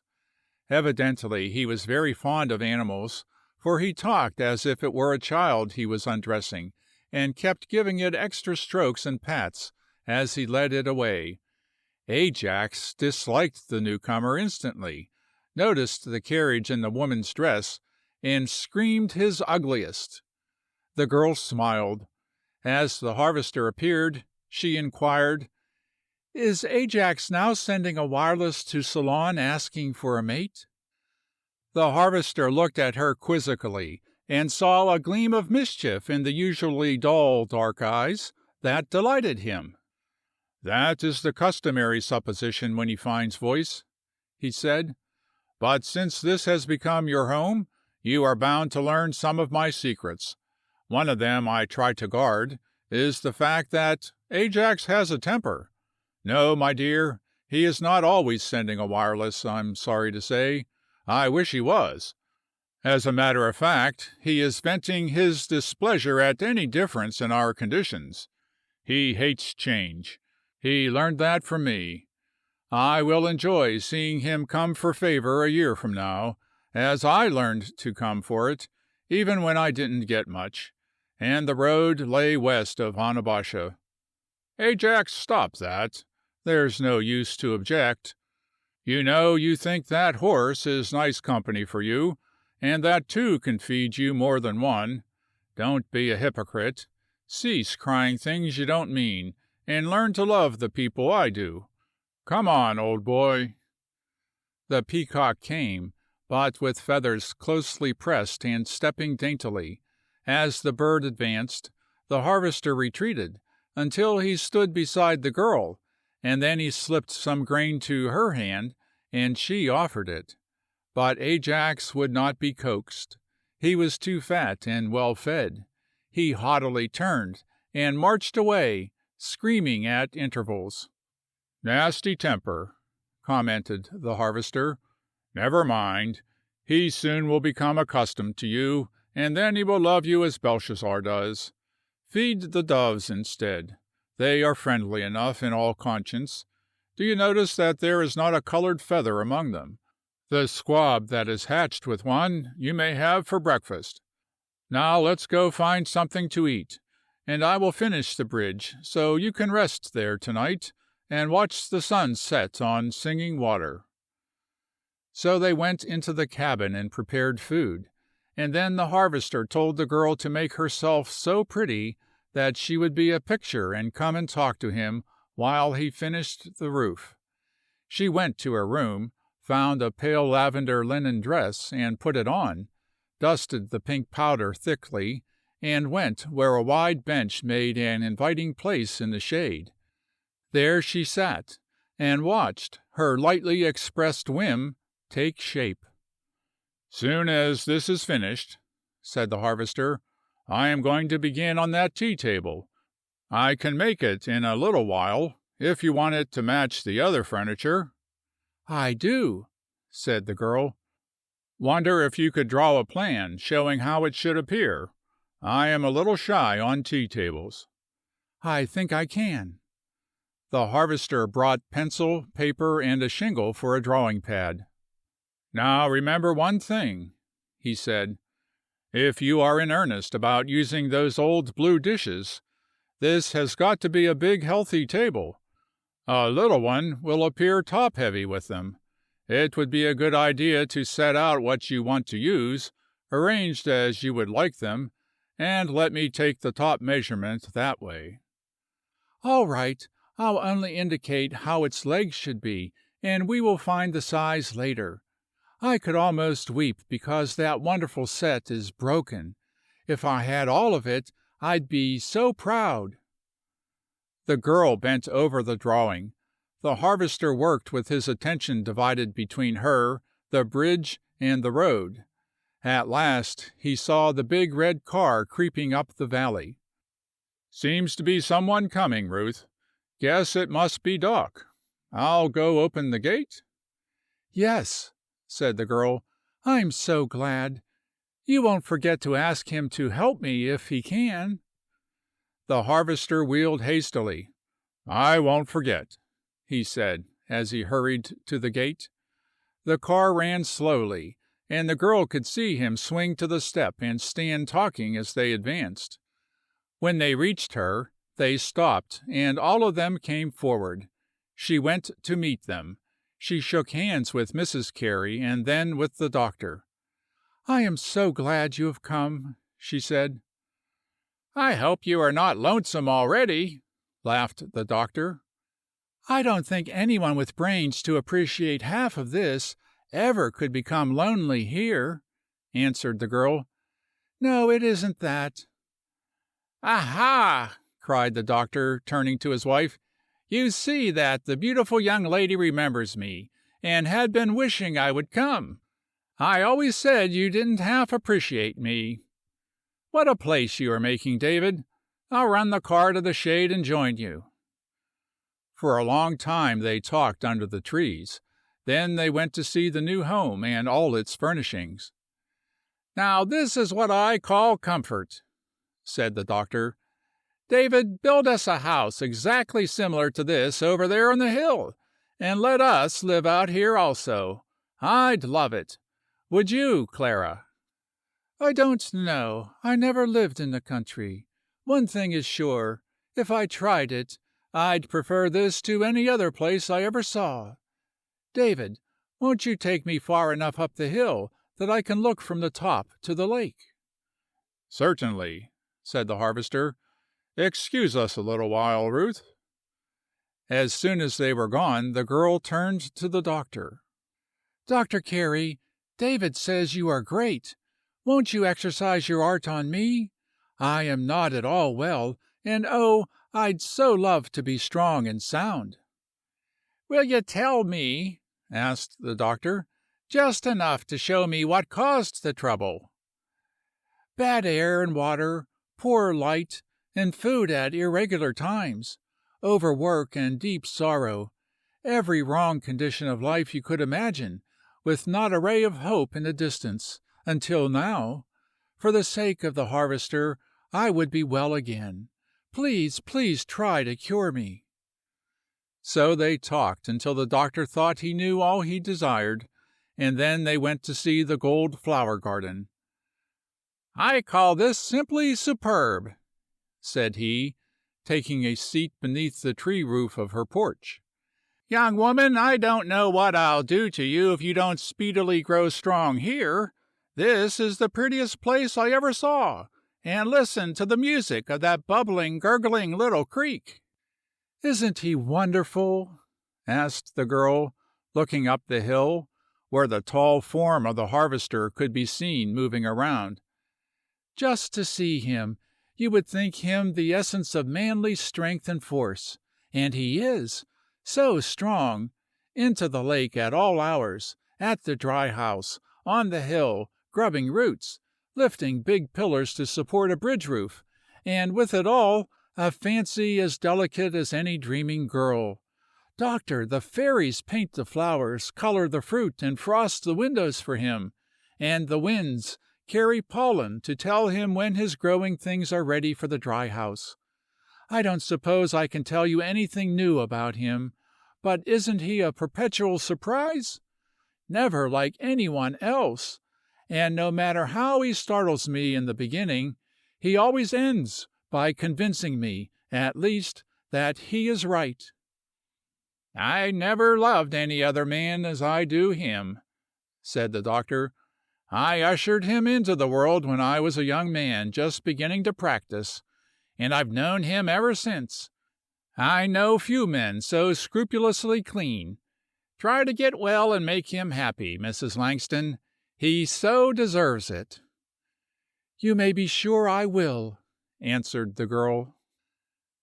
After the visitors had gone, the harvester told her to place the old blue dishes as she would like to arrange them on her table, so he could get a correct idea of the size, and he left to put a few finishing strokes on the bridge cover. She went into the dining room and opened the china closet. She knew from her peep in the workroom that there would be more pieces than she had seen before, but she did not think or hope that a full half-dozen tea set and plates, bowl, platter, and pitcher would be waiting for her. "Why, Ruth, what made you tire yourself to come down? I intended to return in a few minutes." "Oh, man!" cried the laughing girl, as she clung pantingly to a bridge pillar for support. "I just had to come to tell you. There are fairies, really, truly ones. They have found the remainder of the willow dishes for me, and now there are so many, it isn't going to be a table at all. It must be a little cupboard, especially for them, in that space between the mantel and the bookcase. There should be a shining brass tea canister, and a wafer box like the arts people make, and I'll pour tea and tend the chafing dish, and you can toast the bread with a long fork over the coals. And we will have suppers on the living room table, and it will be such fun." "Be seated," cried the harvester. "Ruth, that's the longest speech I ever heard you make, and it sounded, praise the Lord, like a girl. Did Doc say he would fix something for you?" "Yes, such a lot of things. I am going to shut my eyes and open my mouth and swallow all of them. I am going to be born again, and forget all I ever knew before I came here, and soon I will be tagging you everywhere. begging you to suggest designs for my pencil, and I'll simply force life to come right for you." The harvester smiled. "Sounds good," he said. "But, Ruth, I'm a little dubious about force work. Life won't come right for me unless you learn to love me, and love is a stubborn, contrary bulldog element of our nature that won't be driven an inch. It wanders as the wind, and strikes us as it will. You'll arrive at what I hope for much sooner if you forget it, and amuse yourself and be as happy as you can. Then, perhaps all unknown to you, a little spark of tenderness for me will light in your breast, and if it ever does, we will buy a fanning mill and put it in operation, and we'll raise a flame or know why." "And there won't be any force in that?" "What you can't compel is the start. It's all right to push any growth after you have something to work on." "That reminds me," said the girl. "There is a question I want to ask you." "Go ahead," said the harvester, glancing at her as he hewed a joist. She turned away her face, and sat looking across the lake for a long time. "Is it a difficult question, Ruth?" inquired the harvester to help her. "Yes," said the girl. "I don't know how to make you see." "Take any kind of a plunge. I'm not usually dense." "It is really quite simple after all. It's about a girl, a girl I knew very well in Chicago. She had a problem, and it worried her dreadfully, and I just wondered what you would think of it." The harvester shifted his position so that he could watch the side of the averted face. "You'll have to tell me before I can tell you," he suggested. "She was a girl who never had anything from life but work and worry. Of course, that's the only kind I'd know. One day, when the work was most difficult, and worry cut deepest, and she really thought she was losing her mind, a man came by and helped her. He lifted her out, and rescued all that was possible for a man to save to her in honor, and went his way. There wasn't anything more. Probably there never would be. His heart was great, and he stooped and pitied her gently, and passed on. After a time another man came by, a good and noble man, and he offered her love so wonderful she hadn't brains to comprehend how or why it was." The girl's voice trailed off, as if she were too weary to speak further, while she leaned her head against a pillar and gazed with dull eyes across the lake. "And your question?" suggested the harvester at last. She roused herself. "Oh, the question! Why this: if in time, and after she had tried and tried, love to equal his simply would not come, would she be wrong to pretend she cared, and do the very best she could, and hope for real love some day? Oh, David, would she?" The harvester's face was whiter than the girl's. He pounded the chisel into the joist savagely. "Would she, David?" "Let me understand you clearly," said the man in a dry, breathless voice. "Did she love this first man to whom she came under obligations?" The girl sat gazing across the lake, and the tortured harvester stared at her. "I don't know," she said at last. "I don't know whether she knew what love was, or ever could. She never before had known a man. Her heart was as undeveloped and starved as her body. I don't think she realized love, but there was a something. Every time she would feel most grateful and long for the love that was offered her, that something would awake and hurt her almost beyond endurance. Yet she knew he never would come. She knew he did not care for her. I don't know that she felt she wanted him, but she was under such obligations to him that it seemed as if she must wait to see if he might not possibly come, and if he did, she should be free." If he came, she preferred him? There was a debt she had to pay, if he asked it. I don't know whether she preferred him. I do know she had no idea that he would come, but the possibility was always before her. If he didn't come in time, would she be wrong in giving all she had to the man who loved her?" The harvester's laugh was short and sharp.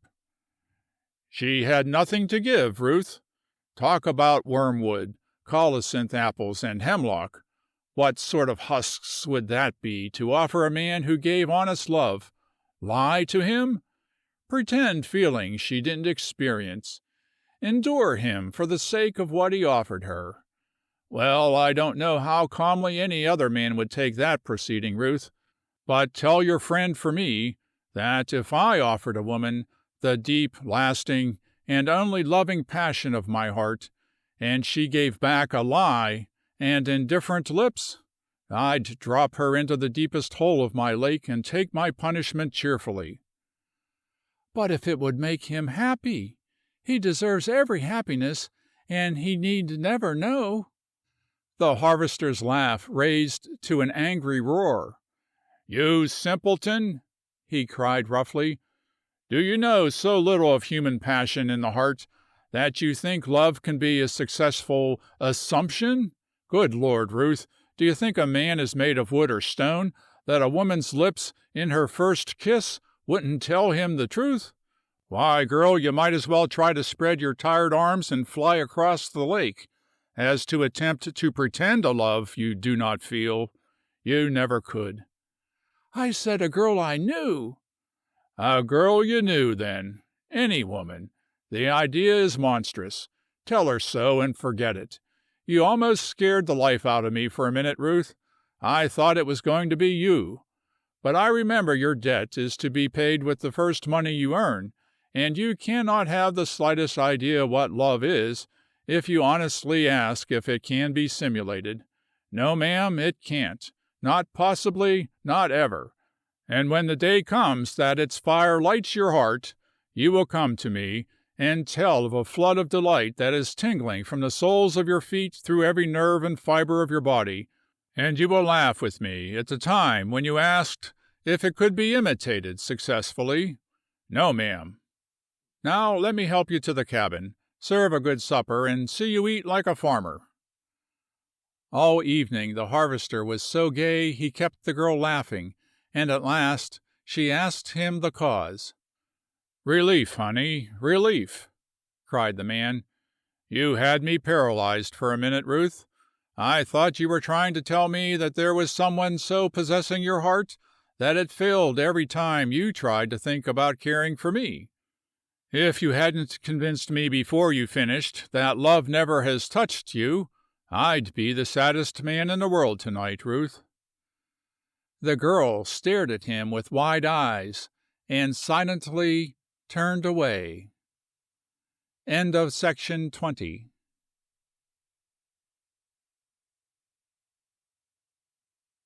Section 21. Granny Morland's Visit, Part 2. Then for a week they worked out life together in the woods. The harvester was the housekeeper and the cook. He added to his store many delicious broths and stimulants he brought from the city. They drove every day through the cool woods, often rode on the lake in the evenings, walked up the hill to the oak, and scattered fresh flowers on the 2 mounds there, and sat beside them talking for a time. The harvester kept up his work with the herbs, and the little closet for the blue dishes was finished. They celebrated installing them by having supper on the living-room table, with the teapot on one end and the pitcher full of bellflowers on the other. The girl took everything prescribed for her, bathed, slept all she could, and worked for health with all the force of her frail being. And as the days went by, it seemed to the harvester her weight grew lighter, her hands hotter, and she drove herself to a gaiety almost delirious. He thought he would have preferred a dull, stupid sleep of malaria. There was color in plenty on her cheeks now, and sometimes he found her wrapped in the white shawl at noon, on the warmest days Medicine Woods knew in early August, and on cool nights she wore the thinnest clothing and begged to be taken on the lake. The Careys came out every other evening, and the doctor watched and worked, but he did not get the results he desired. His medicines were not effective. "David," he said one evening, "I don't like the looks of this. Your wife has a fever I can't break. It is eating the little store of vitality she has right out of her, and some of these days she is coming down with a crash. She should yield to the remedies I am giving her. She acts to me like a woman driven wild by trouble she is concealing. Do you know anything that worries her?" "No," said the harvester, "but I'll try to find out if it will help you in your work." After they were gone, he left the girl lying in the swing guarded by the dog, and went across the marsh on the excuse that he was going to a bed of thorn-apple at the foot of the hill. There he sat on a log, and tried to think. With the mists of night rising around him, ghosts arose he fain would have escaped. "What will you give me in cold cash to tell you who she is, and who her people are?" Times untold in the past 2 weeks he had smothered, swallowed, and choked it down. That question she had wanted to ask. Was it for a girl she had known, or was it for herself? Days of thought had deepened the first slight impression he so bravely had put aside, not into certainty, but a great fear that she had meant herself. If she did, what was he to do? Who was the man? There was a debt she had to pay if he asked it. What debt could a woman pay a man that did not involve money? Crouched on a log, he suffered and twisted in agonizing thought. At last he arose and returned to the cabin. He carried a few frosty blue-green leaves of velvet softness and unusual cutting, prickly thorn-apples full of seeds, and some of the smoother, more yellowish-green leaves of the Jimson weed, to give excuse for his absence. "Don't touch them," he warned as he came to her. "They are poison and have disagreeable odor, but we are importing them for medicinal purposes. On the far side of the marsh, where the ground rises, there is a waste place just suited to them, and so long as they will seed and flourish with no care at all, I might as well have the price as the foreign people who raise them. They don't bring enough to make them worth cultivating, but when they grow alone and with no care, I can make money on the time required to clip the leaves and dry the seeds. I must go wash before I come close to you." The next day he had business in the city, and again she lay in the swing and talked to the dog while the harvester was gone. She was startled as Belshazzar arose with a gruff bark. She looked down the driveway, but no one was coming. Then she followed the dog's eyes and saw a queer little old woman coming up the bank of Singing Water from the north.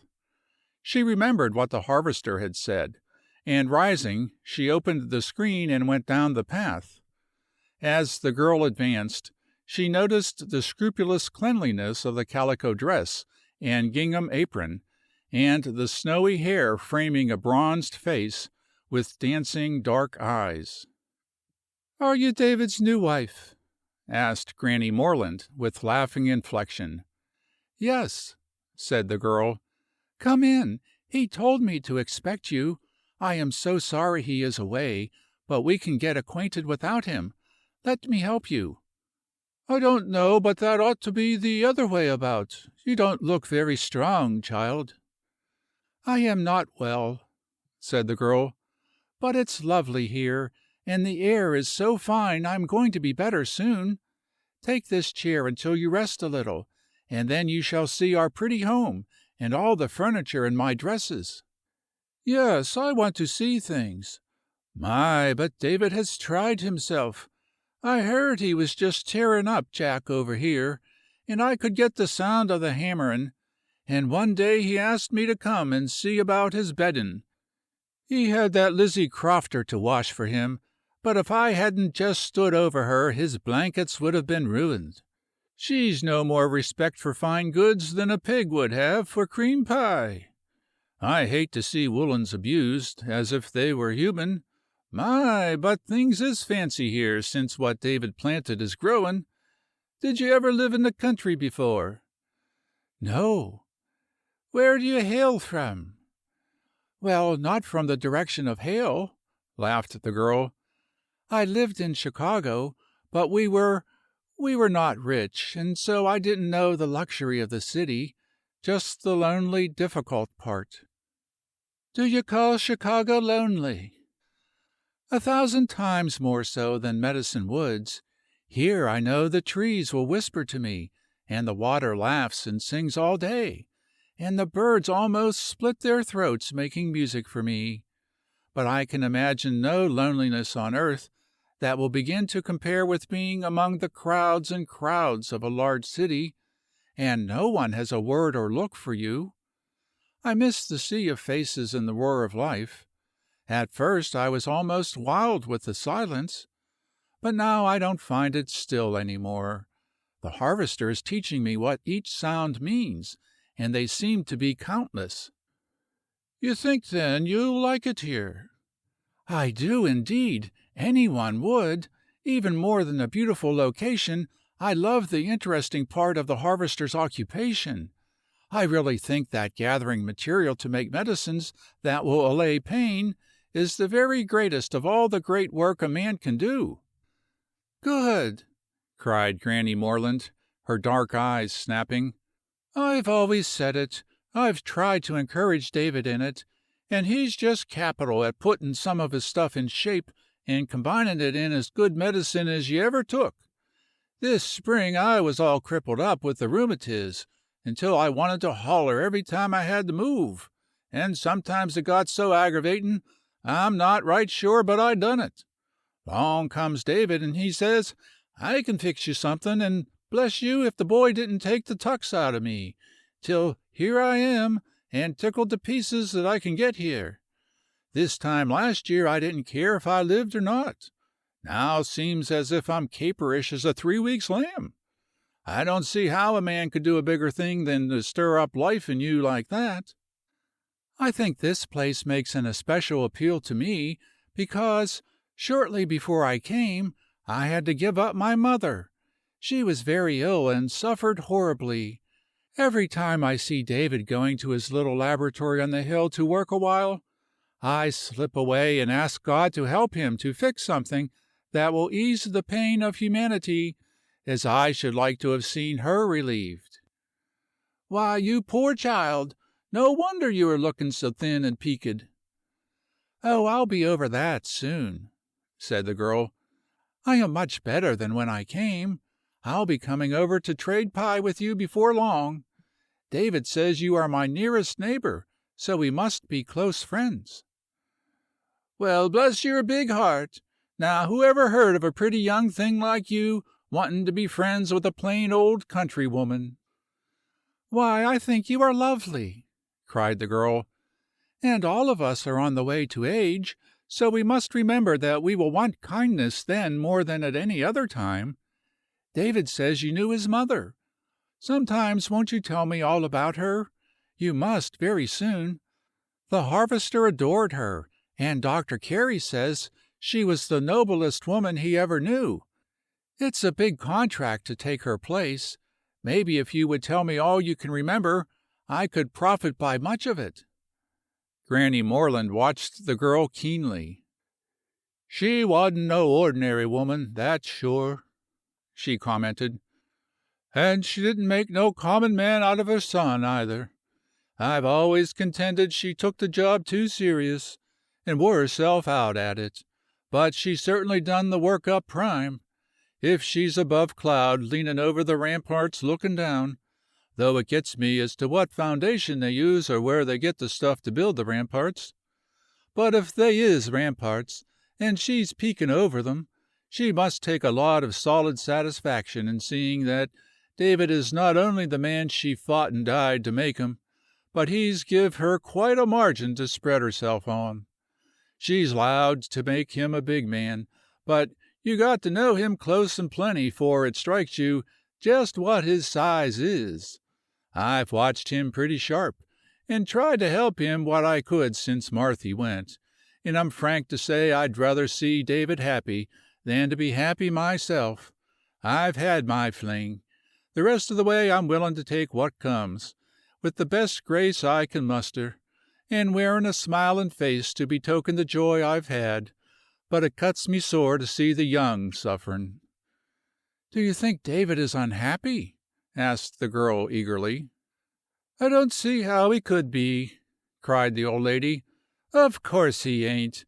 'Pears as if he's got everything to make him the proudest, best satisfied of men. I'll own I was mighty anxious to see you. I know the kind of woman it would take to make David miserable, and it seems sometimes as if men, that is, good men, are plumb stone blind when it comes to picking a woman. They just hitch up with everlasting misery easy as dew rolling off a cabbage leaf. It's such a blessing sight to see you, and hear your voice, and know you're the woman anybody can see you be. Why, I'm so happy when I set here and contemplate you. I want to cackle like a pullet announcing her first egg. Ain't this porch the purtiest place?" "Come, see everything," invited the girl, rising. Granny Moreland followed with alacrity. "Bare floors!" she cried. "Wouldn't that best you? I saw they was finished capital when I was over, but I 'lowed they'd be covered 'fore you come. Don't you like nice flowery Brussels carpets, honey?" "No, I don't," said the girl. "You see, when rugs are dusty they can be rolled, carried outside, and cleaned. The walls can be wiped, the floors polished, and that way a house is always fresh. I can keep this shining, germ-proof, and truly clean, with half the work and none of the danger of heavy carpets and curtains." "I don't doubt but them is true words," said Granny Moreland earnestly.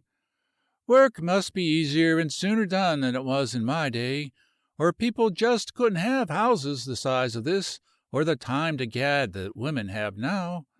From the looks of the streets of Onabasha, you wouldn't think a woman had had a baby to tend, a dinner pot a boilin', or a bakin' of bread since the flood. And the country is just as bad as the city. We're an apin' them to beat the monkey at a show. I hardly got a neighbor that ain't got figured Brussels carpet, a furnace, a windmill, a piany, and her own horse and buggy. Several's got automobiles, and the young folks are visitin' around a ridin' the trolleys, goin' to college and copyin' city ways. Amos Peters, next to us, goes bareheaded in the hayfield, and wears gloves to pitch and plow in. I tell him he reminds me of these city women who only wears the lower half of a waist and no sleeves, and a yard of fine goods mopping the floors. Well, if that don't beat the nation. Ain't them Marthy's old blue dishes?" "Let me show you." The girl opened the little cupboard and exhibited the willow ware. The eyes of the old woman began to sparkle.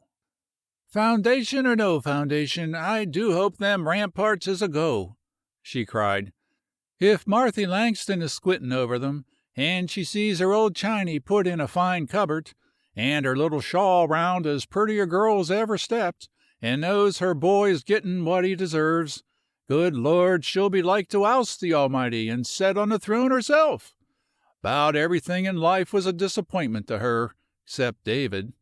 Now, if she could see this, won't I rub it into the neighbors, and my boys' wives?" "I don't understand," said the bewildered girl. "'Course you don't, honey," explained the visitor. "It's like this. I don't know anybody, man or woman, in these parts that ain't rampagin' for change. They ain't one of them that would live in a log cabin, though they's not a house in 20 miles of here that fits its surroundin's and looks so homelike as this. They run up big fancy brick and frame things, all turns and gables and gay as frosted picnic pie, and work and slave to get these very carpets you say ain't healthy, and the chairs, you say, wouldn't give house room, and they use their grandmother's chiny for bacon, scraps, and grease dishes, and hide it if they's visitors, all of them straining after something they can't afford, and that ain't healthy when they get it, because somebody else is doing the same thing. Mary Peters says she's afeard of her life in their new steam wagon, and she says Andy gets so nervous running it, he just keeps on a jerking and driving all night, and she thinks he'll soon go to smash himself if the machine doesn't beat him. But they are keeping it up because Grayston's is, and so it goes all over the country. Now, I call it a slap right in the face to have a Chicago woman come to the country to live and enjoy a log cabin, bare floors, and her man's grandmother's dishes. If there ain't Marthy's old blue coverlid also carefully spread on a splinter new sofy. Landy, I can't wait to get to my son John's. He's got a woman that would take 2 coppers off the collection plate while she was pretending to put on 1, if she could, and then spend them for a brass pin or a string of glass beads. Won't her eyes bung when I tell her about this? She wanted my Peter Hartman Kiver for her ironing board. Show me the rest. This is the dining room, said the girl, leading the way. Granny Moreland stepped in and sent her keen eyes ranging over the floor, walls, and furnishings. She sank on a chair and said with a chuckle, "Now you go on and tell me all about it, honey. Just what things are and why you fixed 'em, and how they are used." The girl did her best, and the old woman nodded in delighted approval. "It's the purtiest thing I ever saw," she announced. "A minute ago I'd 'a' said them blue walls back there, just like October skies in Indian summer, and the brown rugs like leaves in the woods, couldn't be beat, but this green and yaller is purtier yet. That blue room will keep the best looking part of fall on all winter, and with a roaring wood fire it'll be capital, and no mistake. But this here is spring, just spring eternal, and that's best of all. Looks like it was about time the leaves was bustin' and things pushin' up. It wouldn't surprise me a mite to see a flock of swallers come sailin' right through these winders. And here's a place big enough to lay down and rest a spell right handy to the kitchen, where a body gets tiredest, without runnin' a half-mile to find a bed, and in the mornin' you can look down to see the still waters, and in the afternoon, when the sun gets around here, you can pull that blind and lift your eyes to the hills, like David of the Bible says. My, didn't he say the purtiest things? I never read nothin' could touch 'em." "Have you seen the Psalms arranged in verse, as we would write it now?" "You don't mean to tell me David's been put into real poetry?" "Yes. Some Bibles have all the poetical books in our forms of verse." "Well, sometimes I get kind o' knocked out. As a rule I hold to old ways. I think they're healthiest and most favorable to the soul. But they's some changes come along that's got such hard common sense to recommend 'em, that I wonder the past generations didn't see sooner. Now take this. An hour ago I'd told you I'd read my father's Bible to the end of my days. But if they's a new one that's got David, Solomon, and Job in natural form, I'll have that one, and I'll get a joy I never expected out of life.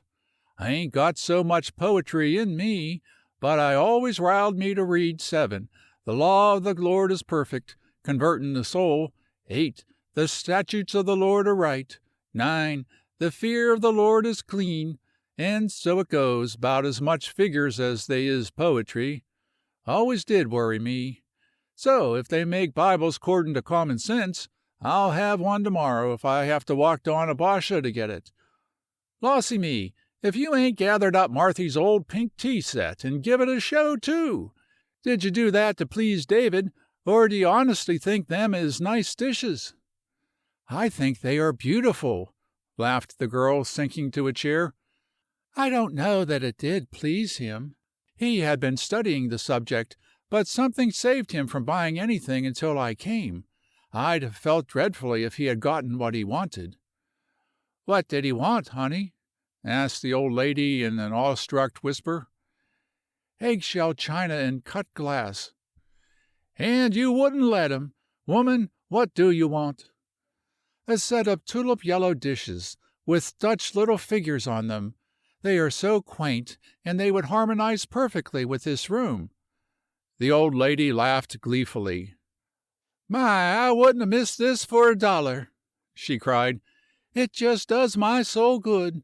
More'n that, if you really like Marthy's dishes, and are going to take care of them and use them right, I'll give you mine, too. I ain't never had a girl. I've always hoped she'd 'a' had some judgment of her own, and not been eternally apin' if I had. But the Lord may have saved me many a disappointment by sendin' all mine boys. Not that I'm layin' the babies on to the Lord at all. I just got into the habit of sayin' that, 'cause everybody else does. But all mine, I had a purty good idea how I got them. If a girl of mine wouldn't 'a' had more sense, raised right with me, I'd 'a' been purty bad cut up over it.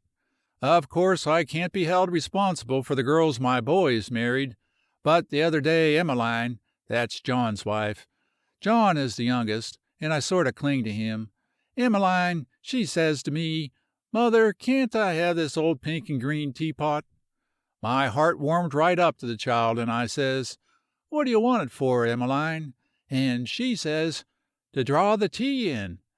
Cracky, Dinah, that fool woman meant to set my grandmother's weddin' present from her pa and ma, dishes same as Marthy Washington used, on the stove to bile the tea in. I just snorted.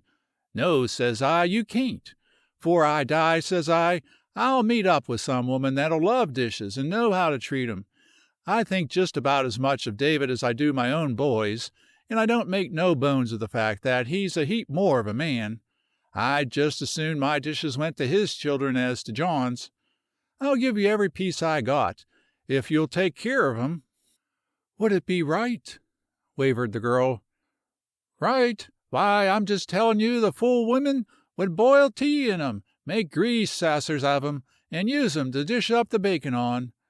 Wouldn't you a heap rather see them go into a cupboard like David's ma's is in, where they'd be taken keer of, if they was yours? I guess you would." "Well, if you feel that way, and really want us to have them, I know David would build another little cupboard on the other side of the fireplace to put yours in, and I can't tell you how I'd love and care for them." "I'll just do it," said Granny Morland. "I got about as many blue ones as Marthy had, and mine are purtier than hers, and my luster's brighter, for I didn't use it so much. Is this the kitchen? Well, if I ever saw such a cool white place to cook in before. Ain't David the beatin'est hand to think up things? He got the start of that taking care of his ma's life. He's sort of learned what a woman uses and how it's handiest. Not that other men don't know, it's just that they are too mortal selfish and careless to fix things. Well, this is great. When you bile cabbage in the wash, always open your winders wide and let the steam out, so it won't spoil your walls." "I'll be very careful," promised the girl. "Now come see my bathroom, closet, and bedroom." "Well, as I live, ain't this fine? I'll bet a purty that if I'd a had a room and a trough like this to soak in when I was Ward O'Frazzle, I wouldn't 'a got all twisted up with rheumatiz like I am. It just looks restful to see. I never washed in a place like this in all my days. Must feel grand to be wet all over at once. Now everybody ought to have such a room and use it at all hours, like David does the lake. Did you ever see his beat to go swimming? He's always in splashin'. Been at it all his life. I used to be skeered when he was a little tyke. He soaked so much, 'peared like he'd wash all the substance out of him, but it only made him strong." "Has he ever been ill?" "Not that I know of, and I reckon I'd 'a knowed it if he had. Well, what a clothes press! I never saw so many dresses at once. Ain't they purty? Oh, I wish I was young, and I could have one like that yaller. And I'd like to have one like your lavender right now. My, you are lucky to have so many nice clothes. It's a good thing most girls haven't got them, or they'd stand primping all day, trying to decide which one to put on. I don't see how you tell yourself." I wear the one that best hides how pale I am, answered the girl. I use the colors now. When I grow plump and rosy, I'll wear white. Granny Morland dropped on the couch and assured herself that it was Martha's pink Peter Hartman. Then she examined the sunshine room. Well, I got to go back to the start, she said at last. This beats the dining room. This is the purtiest thing I ever saw.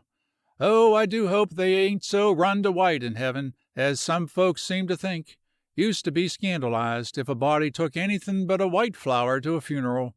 Now they tell me that when Jedge Stilton's youngest girl come from New York to her pa's buryin', she fetched about a wash-tub of blood-red roses. Put them all over 'em, too. Said he loved red roses livin', and so he was going to have them when he passed over. Now, if they are letting up a little on white on earth, maybe some of the stylish ones will carry the fashion over yonder. If heaven is like this, I won't spend none of my time fretting about the foundations.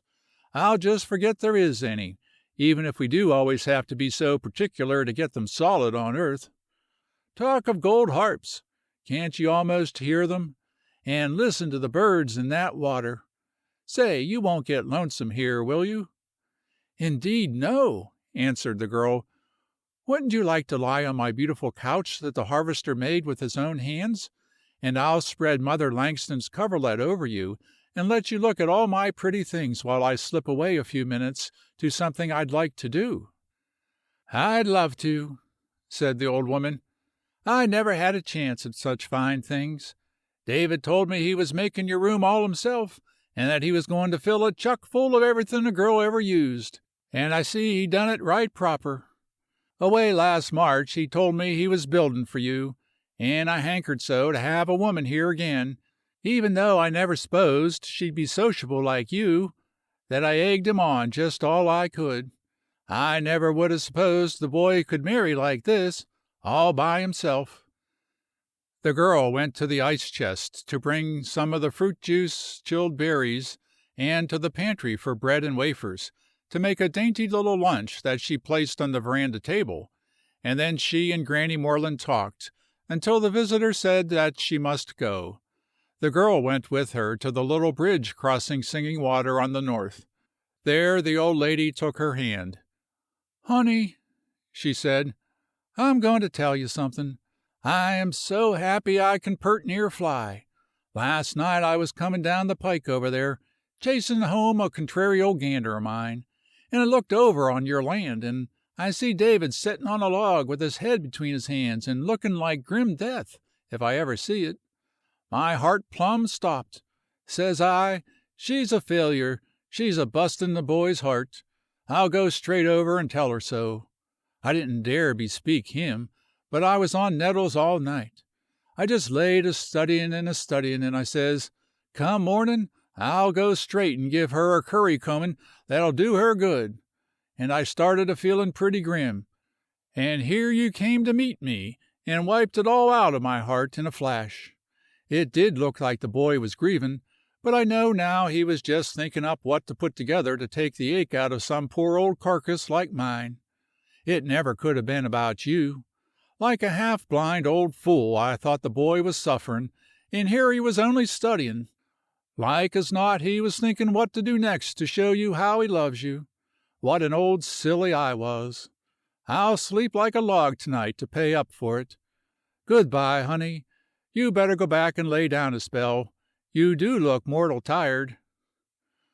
The girl said good-bye, and staggering a few steps, sank on a log and sat staring at the sky. Oh, he was suffering, and about me, she gasped. A chill began to shake her, and feverish blood to race through her veins. He does and gives everything. I do and give nothing. Oh, why didn't I stay at Uncle Henry's until it ended? It wouldn't have been so bad as this. What will I do? Oh, what will I do? Oh, mother, mother, if I'd only had the courage you did. She arose and staggered up the hill, past the cabin, and went to the oak. There she sank shivering to earth, and laid her face among the mosses. The frightened harvester found her at almost dusk, when he came from the city with the Dutch dishes, and helped a man launch a gay little motorboat for her on the lake. "Why, Ruth, Ruth girl!" he exclaimed, kneeling beside her. She lifted a strained, distorted face. "Don't touch me! Don't come near me!" she cried. "It is not true that I am better. I am not. I am worse. I never will be better. And before I go I've got to tell you of the debt I owe. Then you will hate me, and then I will be glad, glad, I tell you, glad. When you despise me, then I can go, and know that some day you will love a girl worthy of you. Oh, I want you to hate me. I am fit for nothing else." She fell forward, sobbing wildly, and the harvester tried in vain to quiet her. At last he said, "Well, then, tell me, Ruth. Remember, I don't want to hear what you have to say. I will believe nothing against you, not even from your own lips, when you are feverish and excited as now. But if it will quiet you, tell me and have it over. See, I will sit here and listen, and when you have finished I'll pick you up and carry you to your room, and I am not sure but I will kiss you over and over. What is it you want to tell me, Ruth?" She sat up, panting, and pushed back the heavy coils of hair. "I've got to begin at the beginning, to make you see," she said. "The first thing I can remember is such a small room, and mother sewing, and sometimes a man I called father. He was like Henry Jameson made over tall and smooth, and much more heartless. He was gone long at a time, and always we had most to eat, and went oftener to the parks, and we were happiest with him away. When I was big enough to understand, mother told me that she had met him and cared for him when she was an inexperienced girl. She must have been very, very young, for she was only a girl as I first remember her, and oh, so lovely, but with the saddest face I ever saw. She said she had a good home and every luxury, and her parents adored her, but they knew life and men, and they would not allow him in their home, and so she left it with him, and he married her and tried to force them to accept him, and they would not.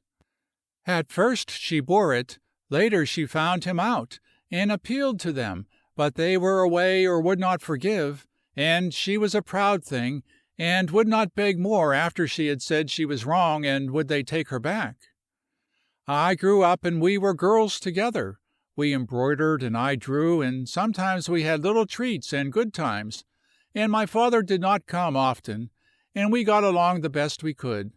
Always it was worse on her, because she was not so strong as I, and her heart was secretly breaking for her mother, and she was afraid he would come back any hour. She was tortured that she could not educate me more than to put me through the high school. She wore herself out doing that, but she was wild for me to be reared and trained right. So every day she crouched over delicate laces and embroidery, and before and after school I carried it and got more, and in vacation we worked together. But living grew higher, and she became ill and could not work, and I hadn't her skill, and the drawings didn't bring much, and I'd no tools. "Ruth, for mercy's sake, let me take you in my arms. If you've got to tell this to find peace, let me hold you while you do it." "Never again," said the girl. "You won't want to in a minute. You must hear this, because I can't bear it any longer, and it isn't fair to let you grieve and think me worth loving. Anyway, I couldn't earn what she did, and I was afraid, for a great city is heartless to the poor. One morning she fainted and couldn't get up. I can see the awful look in her eyes now.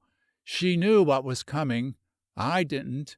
I tried to be brave and to work. Oh, it's no use to go on with that. It was just worse and worse. She was lovely and delicate. She was my mother, and I adored her. Oh, man, you won't judge harshly." "No," cried the harvester. "I won't judge at all, Ruth. I see now. Get it over if you must tell me." "One day she had been dreadfully ill for a long time, and there was no food or work or money, and the last scrap was pawned. and she simply would not let me notify the charities or tell me who or where her people were. She said she had sinned against them and broken their hearts, and probably they were dead. And I was desperate.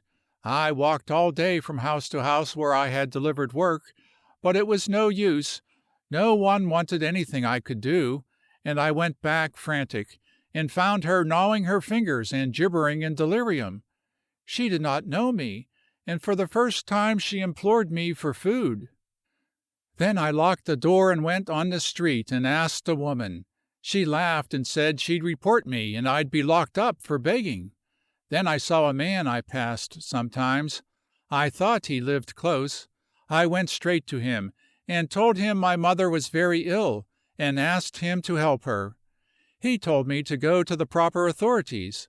I told him I didn't know who they were or where, and I had no money, and she was a woman of refinement and never would forgive me.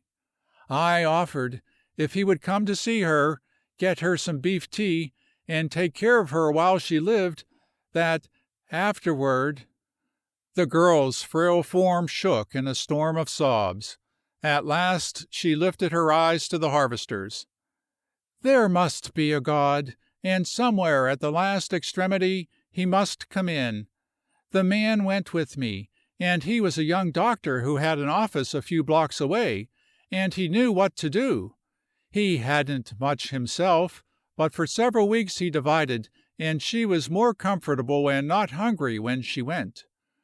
When it was over, I dressed her the best I could in my graduation dress, and folded her hands, and kissed her good-bye, and told him I was ready to fulfill my offer. And, oh man, he said he had forgotten. God! Panted the harvester. We couldn't bury her there, but I remembered my father had said he had a brother in the country, and once he had been to see us when I was very little, and the doctor telegraphed him, and he answered that his wife was sick, and if I was able to work I could come, and he would bury her, and give me a home. The doctor borrowed the money and bought the coffin you found her in. He couldn't do better, or he would, for he learned to love her. He paid our fares and took us to the train. Before I started, I went on my knees to him and worshipped him as the Almighty, and I am sure I told him that I always would be indebted to him, and any time he required I would pay. The rest you know. Have you heard from him, Ruth? No. It was yourself the other day on the bridge? Yes. Did he love you? Not that I know of. No, nobody but you would love a girl who appeared as I did then. The harvester strove to keep a set face, but his lips drew back from his teeth. Ruth, do you love him? Love, cried the girl, a pale, expressionless word. Adore would come closer. I tell you she was delirious with hunger, and he fed her. She was suffering horrors, and he eased the pain. She was lifeless, and he kept her poor tired body from the dissecting table. I would have fulfilled my offer and gone straight into the lake, but he spared me, man, he spared me. Worship is a good word. I think I worship him. I tried to tell you. Before you got that license, I wanted you to know. I remember, said the harvester, but no man could have guessed that a girl with your face had agony like that in her heart, not even when he read deep trouble there. I should have told you then. I should have forced you to hear. I was wild with fear of Uncle Henry, and I had nowhere to go. Now you know. Go away, and the end will come soon. The harvester arose and walked a few steps toward the lake, where he paused, stricken, but fighting for control. For him, the light had gone out. There was nothing beyond. The one passion of his life must live on, satisfied with a touch from lips that loved another man. Broken sobbing came to him. He did not even have time to suffer. Stumblingly, he turned, and going to the girl, he picked her up and sat on the bench, holding her closely. Stop it, Ruth, he said unsteadily. Stop this. Why should you suffer so? I simply will not have it. I will save you against yourself and the world. You shall have happiness yet. I swear it, my girl. You are all right. He was a noble man, and he spared you because he loved you, of course. I will make you well and rosy again, and then I will go and find him and arrange everything for you. I have spared you, too, and if he doesn't want you to remain here with me, Mrs. Carey would be glad to have you until I can free you. Judges are human. It will be a simple matter. Hush, Ruth. Listen to me. You shall be free, at once, if you say so. You shall have him. I will go and bring him here, and I will go away. Ruth, darling, stop crying and hear me. You will grow better, now that you have told me. It is this secret that has made you feverish and kept you ill. Ruth, you shall have happiness yet, if I have got to circle the globe and scale the walls of heaven to find it for you. She struggled from his arms and ran toward the lake. When the harvester caught her, she screamed wildly and struck him with her thin white hands. He lifted and carried her to the laboratory, where he gave her a few drops from a bottle, and soon she became quiet. Then he took her to the sunshine room, laid her on the bed, locked the screens and her door, called Belshazzar to watch, and ran to the stable. A few minutes later, with distended nostrils and indignant heart, Betsy, under the flail of an unsparing lash, pounded down the hill toward Onabasha. End of section 21.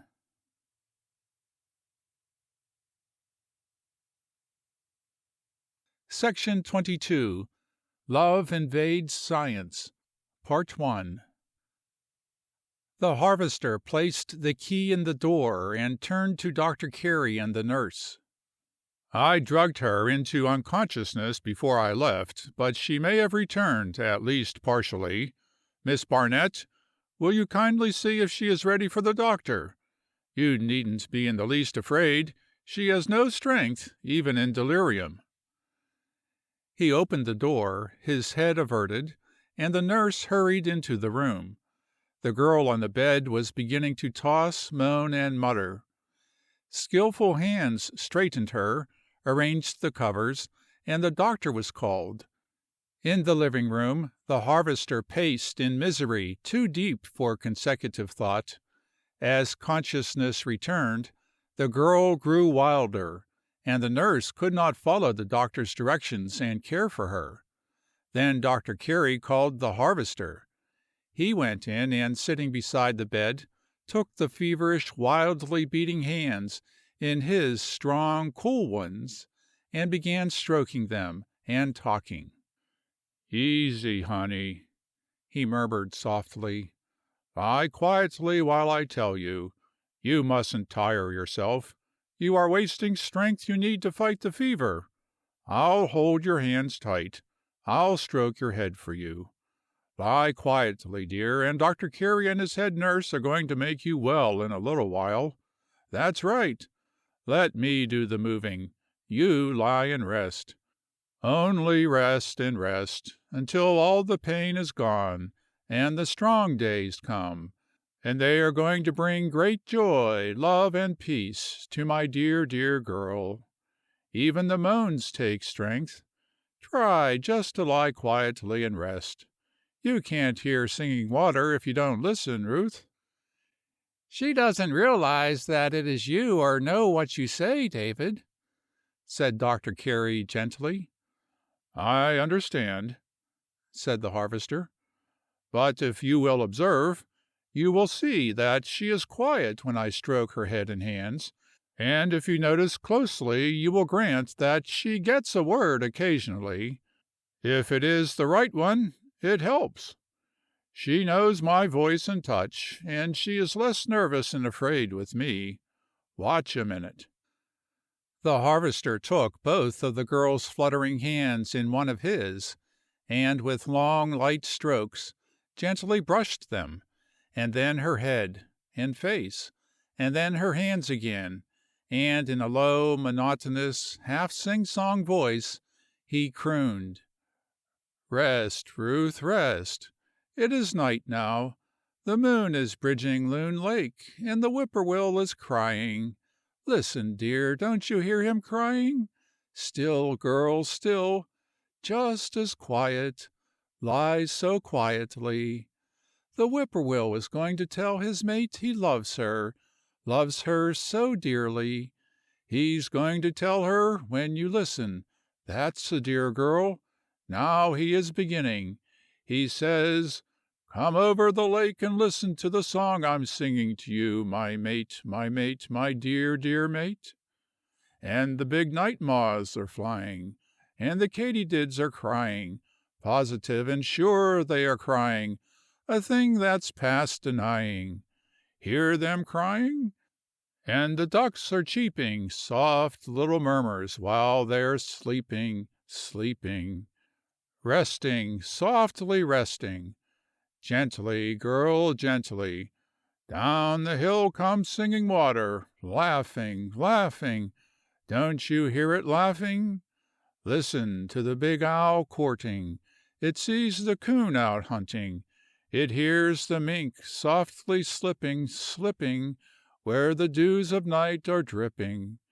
And the little birds are sleeping, so still they are sleeping.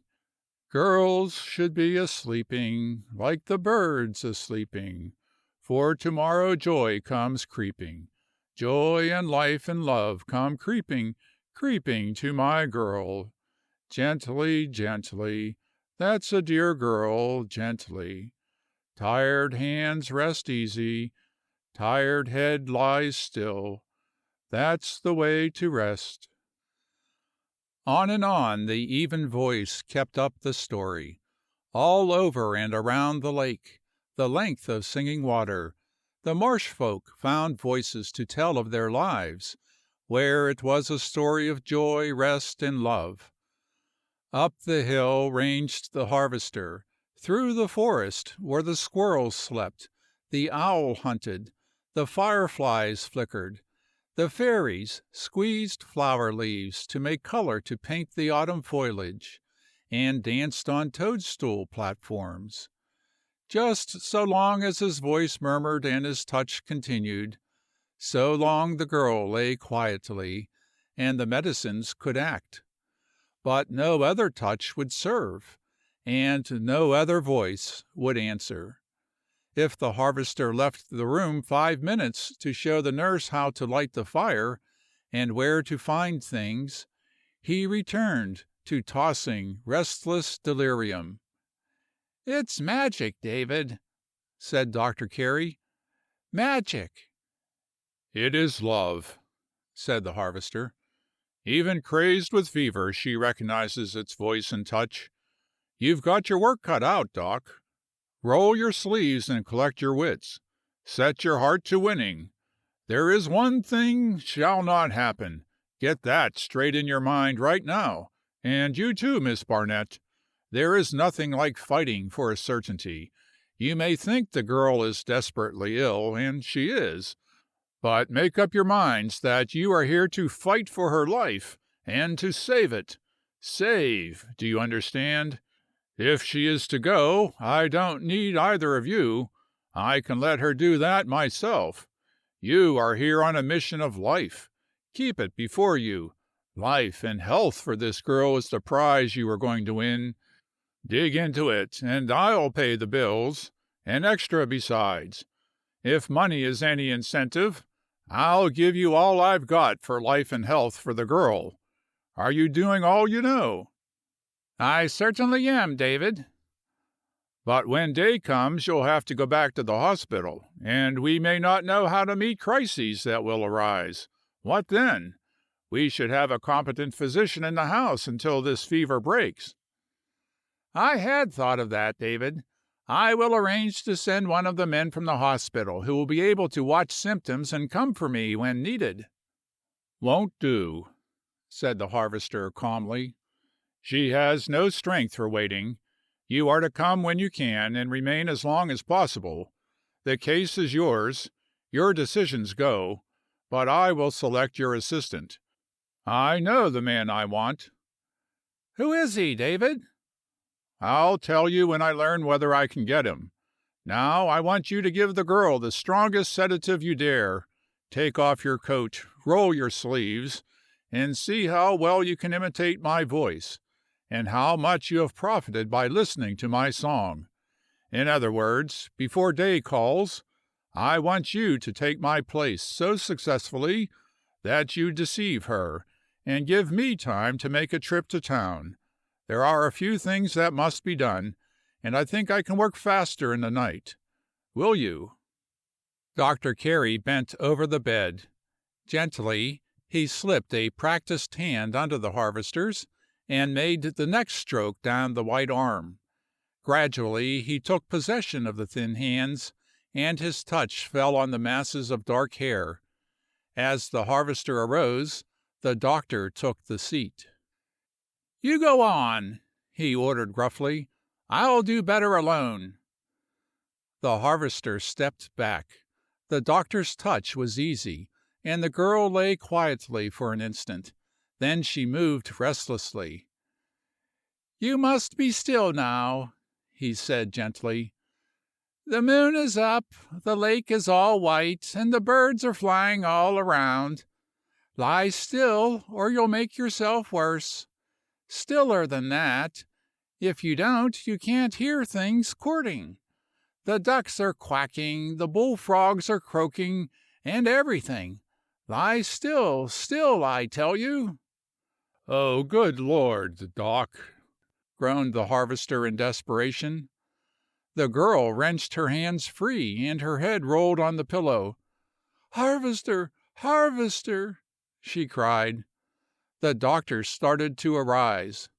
"Sit still," commanded the harvester. "Take her hands and go to work, idiot. Give her more sedative, and tell her I'm coming.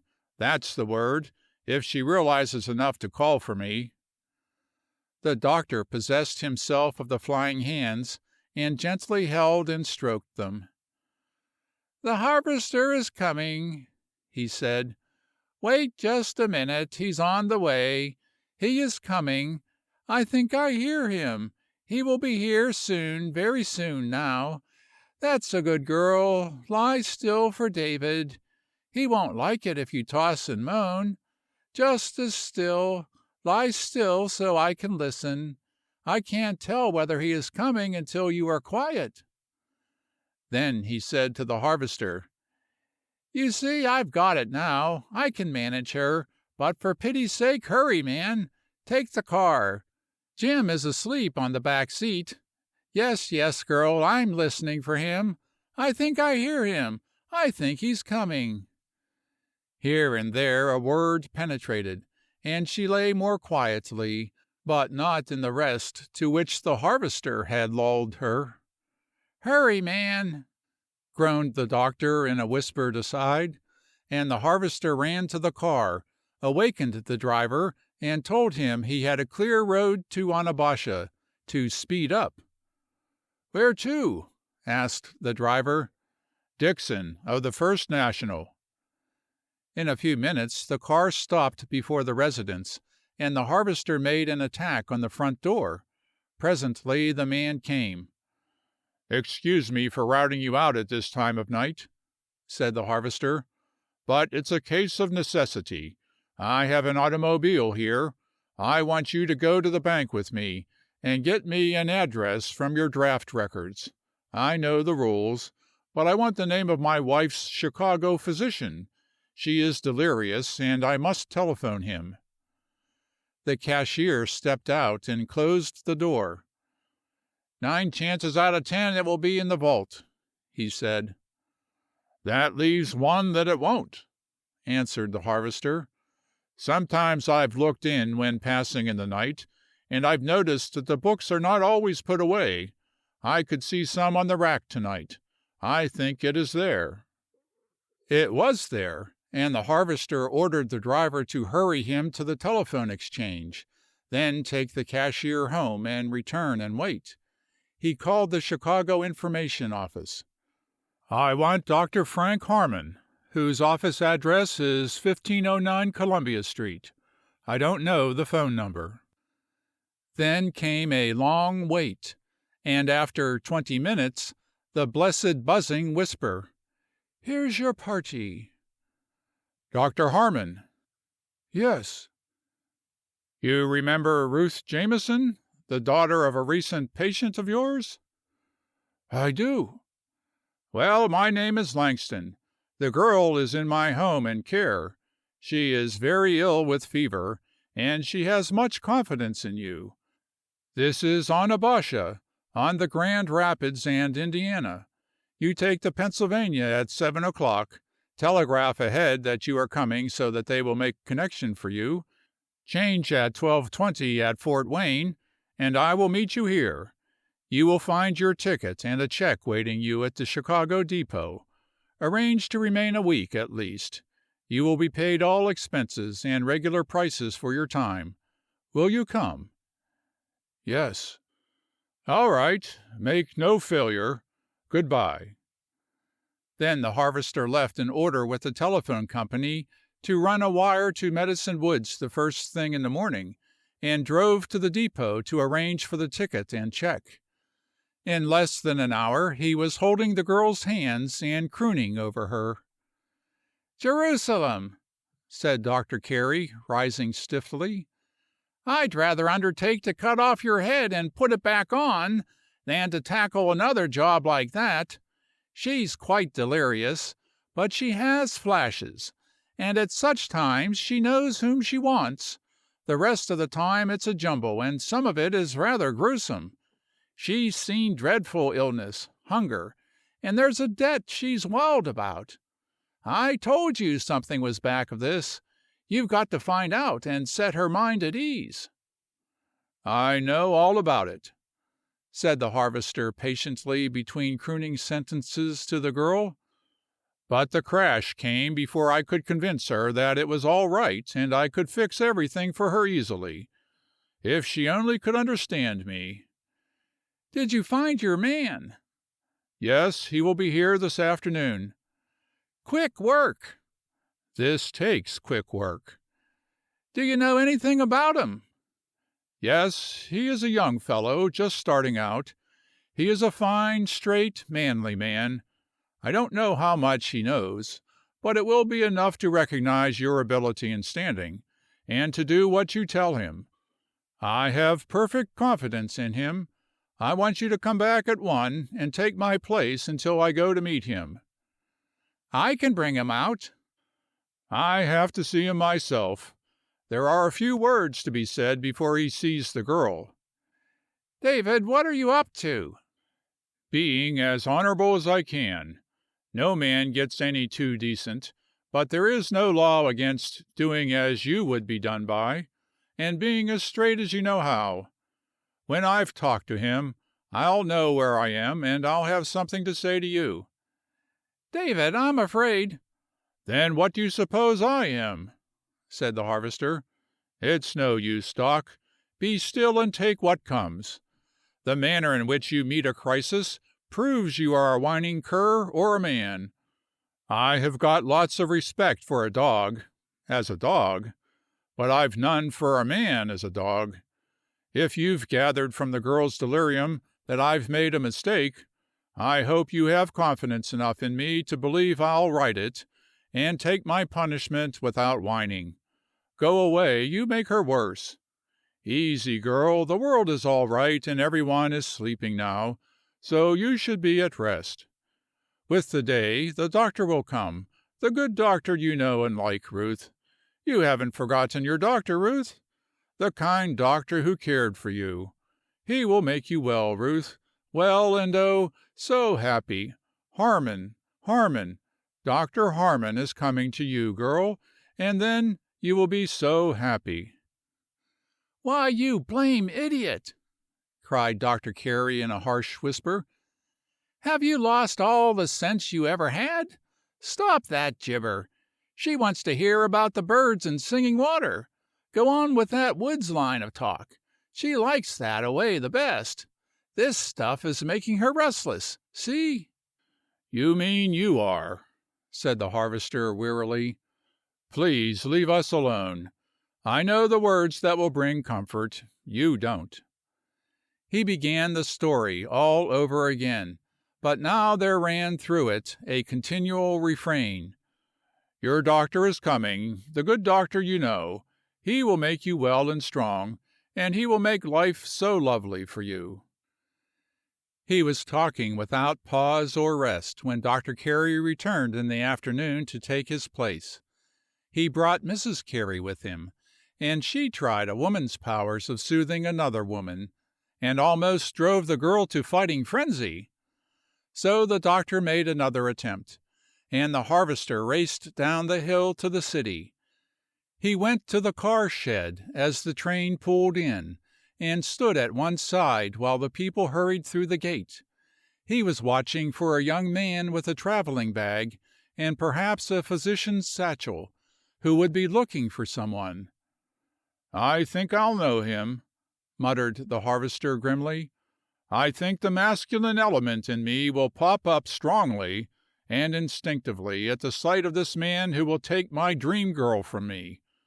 Oh, good God! Are you sure you are good?" End of section 22.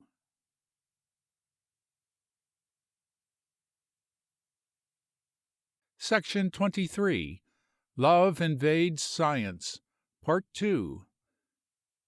In his brown khaki trousers and shirt, his head bare, his bronze face limned with agony he made no attempt to conceal, the harvester, with feet planted firmly and tightly folded arms, his head tipped slightly to one side, braced himself as he sent his keen gray eyes searching the crowd.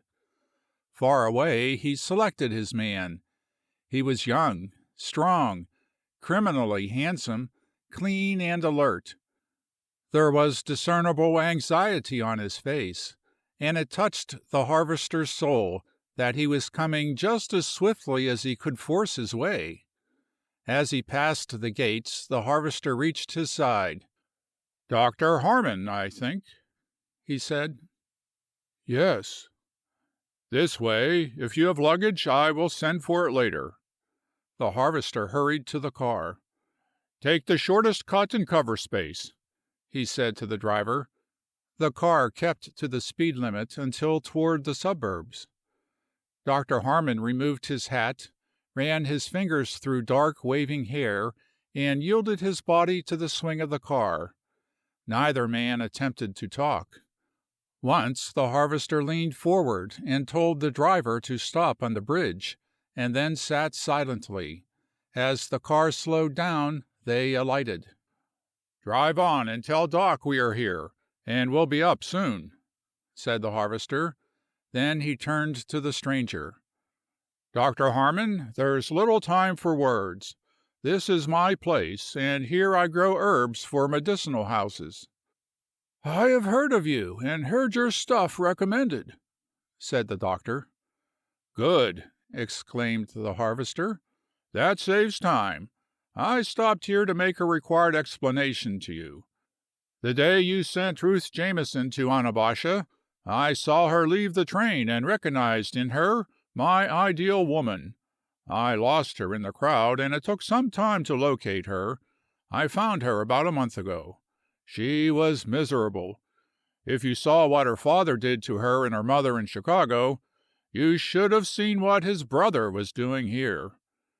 The end came one day in my presence, when I paid her for ginseng she had found to settle her debt to you. He robbed her by force. I took the money from him, and he threatened her. She was ill then from heat, overwork, wrong food, every misery you can imagine heaped upon the dreadful conditions in which she came. It had been my intention to court and marry her if I possibly could. That day she had nowhere to go. She was wild with fear. The fever that is scorching her now was in her veins then. I did an insane thing. I begged her to marry me at once and come here for rest and protection. I swore that, if she would, she should not be my wife, but my honored guest, until she learned to love me and released me from my vow. She tried to tell me something. I had no idea it was anything that would make any real difference, and I wouldn't listen. Last night, when the fever was beginning to do its worst, she told me of your entrance into her life and what it meant to her. Then I saw that I had made a mistake. You were her choice, the man she could love, not me. So I took the liberty of sending for you. I want you to cure her, court her, marry her, and make her happy. God knows she has had her share of suffering. You recognize her as a girl of refinement? I do. You grant that in health she would be lovelier than most women, do you not? She was more beautiful than most in sickness and distress. Good, cried the harvester. She has been here 2 weeks. I give you my word, my promise to her has been kept faithfully. As soon as I can leave her to attend to it, she shall have her freedom. That will be easy. Will you marry her? The doctor hesitated. What is it? Asked the harvester. Well, to be frank, said Dr. Harmon, it is money. I'm only getting a start. I borrowed funds for my schooling and what I used for her. She is in every way attractive enough to be desired by any man, but how am I to provide a home and support her and pay these debts? I'll try it, but I'm afraid it will be taking her back to wrong conditions again. If you knew that she owned a comfortable cottage in the suburbs, where it is cool and clean, and had, say, 100 a month of her own for the coming 3 years, could you see your way? That would make all the difference in the world. I thought seriously of writing her. I wanted to, but I concluded I'd better work as hard as I could for some practice first, and see if I could make a living for two, before I tried to start anything. I had no idea she would not be comfortably cared for at her uncle's. I see, said the harvester. If I had kept out, life would have come right for her. On the contrary, said the doctor, it appears very probable that she would not be living. It is understood between us, then, that you will court and marry her so soon as she is strong enough? It is understood, agreed the doctor. Will you honor me by taking my hand? Asked the harvester. I scarcely had hoped to find so much of a man. Now come to your room and get ready for the stiffest piece of work you ever attempted. The harvester led the way to the guest chamber overlooking the lake, and installed its first occupant. Then he hurried to the girl. The doctor was holding her head in one hand, his wife the other, and the nurse her feet. It took the harvester 10 strenuous minutes to make his touch and presence known, and to work quiet. All over he began crooning his story of rest, joy, and love. He broke off with a few words to introduce Dr. Harmon to the Careys and the nurse, and then calmly continued while the other men stood and watched him. "Seems rather cut out for it," commented Dr. Harmon. "I never yet have seen him attempt anything that he didn't appear cut out for," answered Dr. Carey. "Will she know me?" inquired the young man, approaching the bed. When the girl's eyes fell on him she grew rigid and lay staring at him. Suddenly, with a wild cry, she struggled to rise. "You have come!" she cried. "Oh, I knew you would come! I felt you would come! I cannot pay you now. Oh, why didn't you come sooner?" The young doctor leaned over and took one of the white hands from the harvester, stroking it gently. "Why, you did pay, Ruth. How did you come to forget? Don't you remember the draft you sent me? I didn't come for money. I came to visit you, to nurse you, to do all I can to make you well. I am going to take care of you now so finely you'll be out on the lake and among the flowers soon. I've got some medicine that makes everyone well. It's going to make you strong, and there's something else that's going to make you happy. And me, I am going to be the proudest man alive." He reached over and took possession of the other hand, stroking them softly, and the girl lay tensely, staring at him, and gradually yielding to his touch and voice. The harvester arose, and passing around the bed, he placed a chair for Dr. Harmon, and motioning for Dr. Carey, left the room. He went to the shore to his swimming pool, wearily dropped on the bench, and stared across the water. "Well, thank God it worked, anyway," he muttered. "What's that popinjay doing here?" thundered Dr. Carey. "Got some medicine that cures everybody. Going to make her well, is he? Make the cows and the ducks and the chickens and the shite pokes well and happy. No name for it. After this we are all going to be well and happy. You look it right now, David. What under heaven have you done?" "Left my wife with the man she loves, and to whom I release her, my dear friend," said the harvester. "And it's so easy for me that you needn't give making it a little harder any thought." "David, forgive me!" cried Dr. Carey. "I don't understand this. It's almost insane. Will you tell me what it means?" "Means that I took advantage of the girl's illness, utter loneliness, and fear, and forced her into marrying me for shelter and care, when she loved and wanted another man, who is preparing to come to her. He is her Chicago doctor, and fine in every fiber, as you can see. There is only one thing on earth for me to do, and that is to get out of their way, and I'll do it as soon as she is well. But I vow I won't leave her poor tired body until she is, not even for him. I thought sure I could teach her to love me. Oh, but this is bitter, Doc." "You are a consummate fool to bring him here," cried Dr. Carey.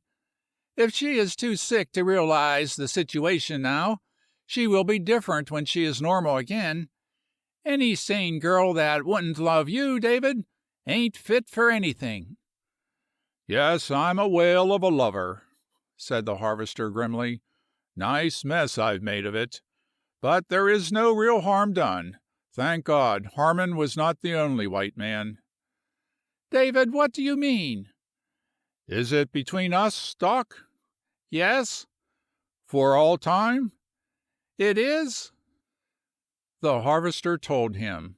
He ended. "Give the fellow his dues, Doc.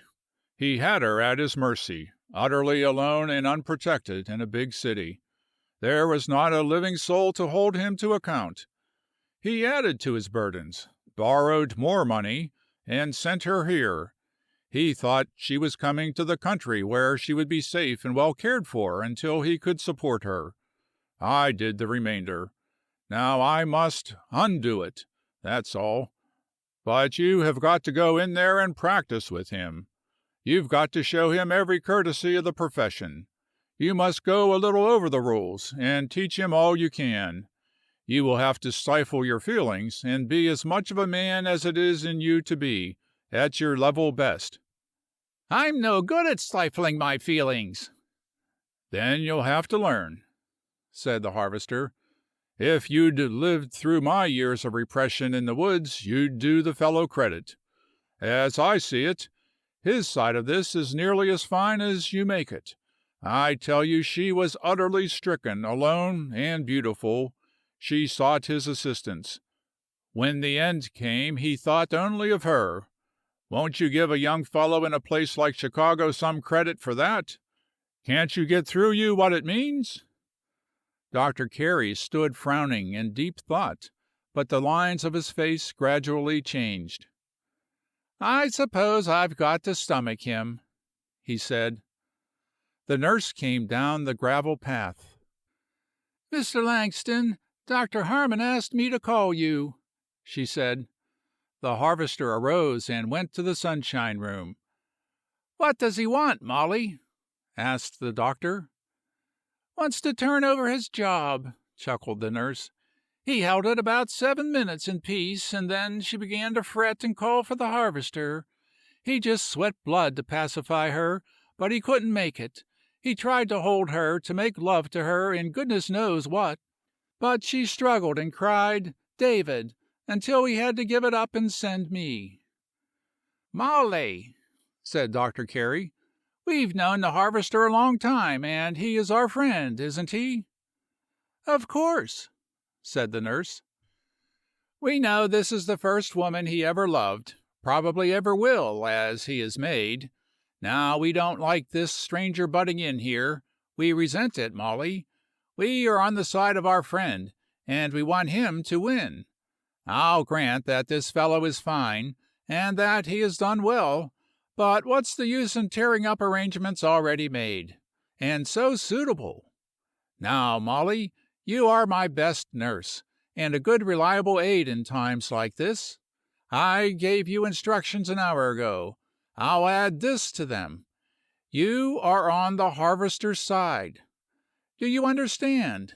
In this, and the days to come, you'll have 1,000 chances to put in a lick with a sick woman. Put them in as I tell you." "Yes, Dr. Carey."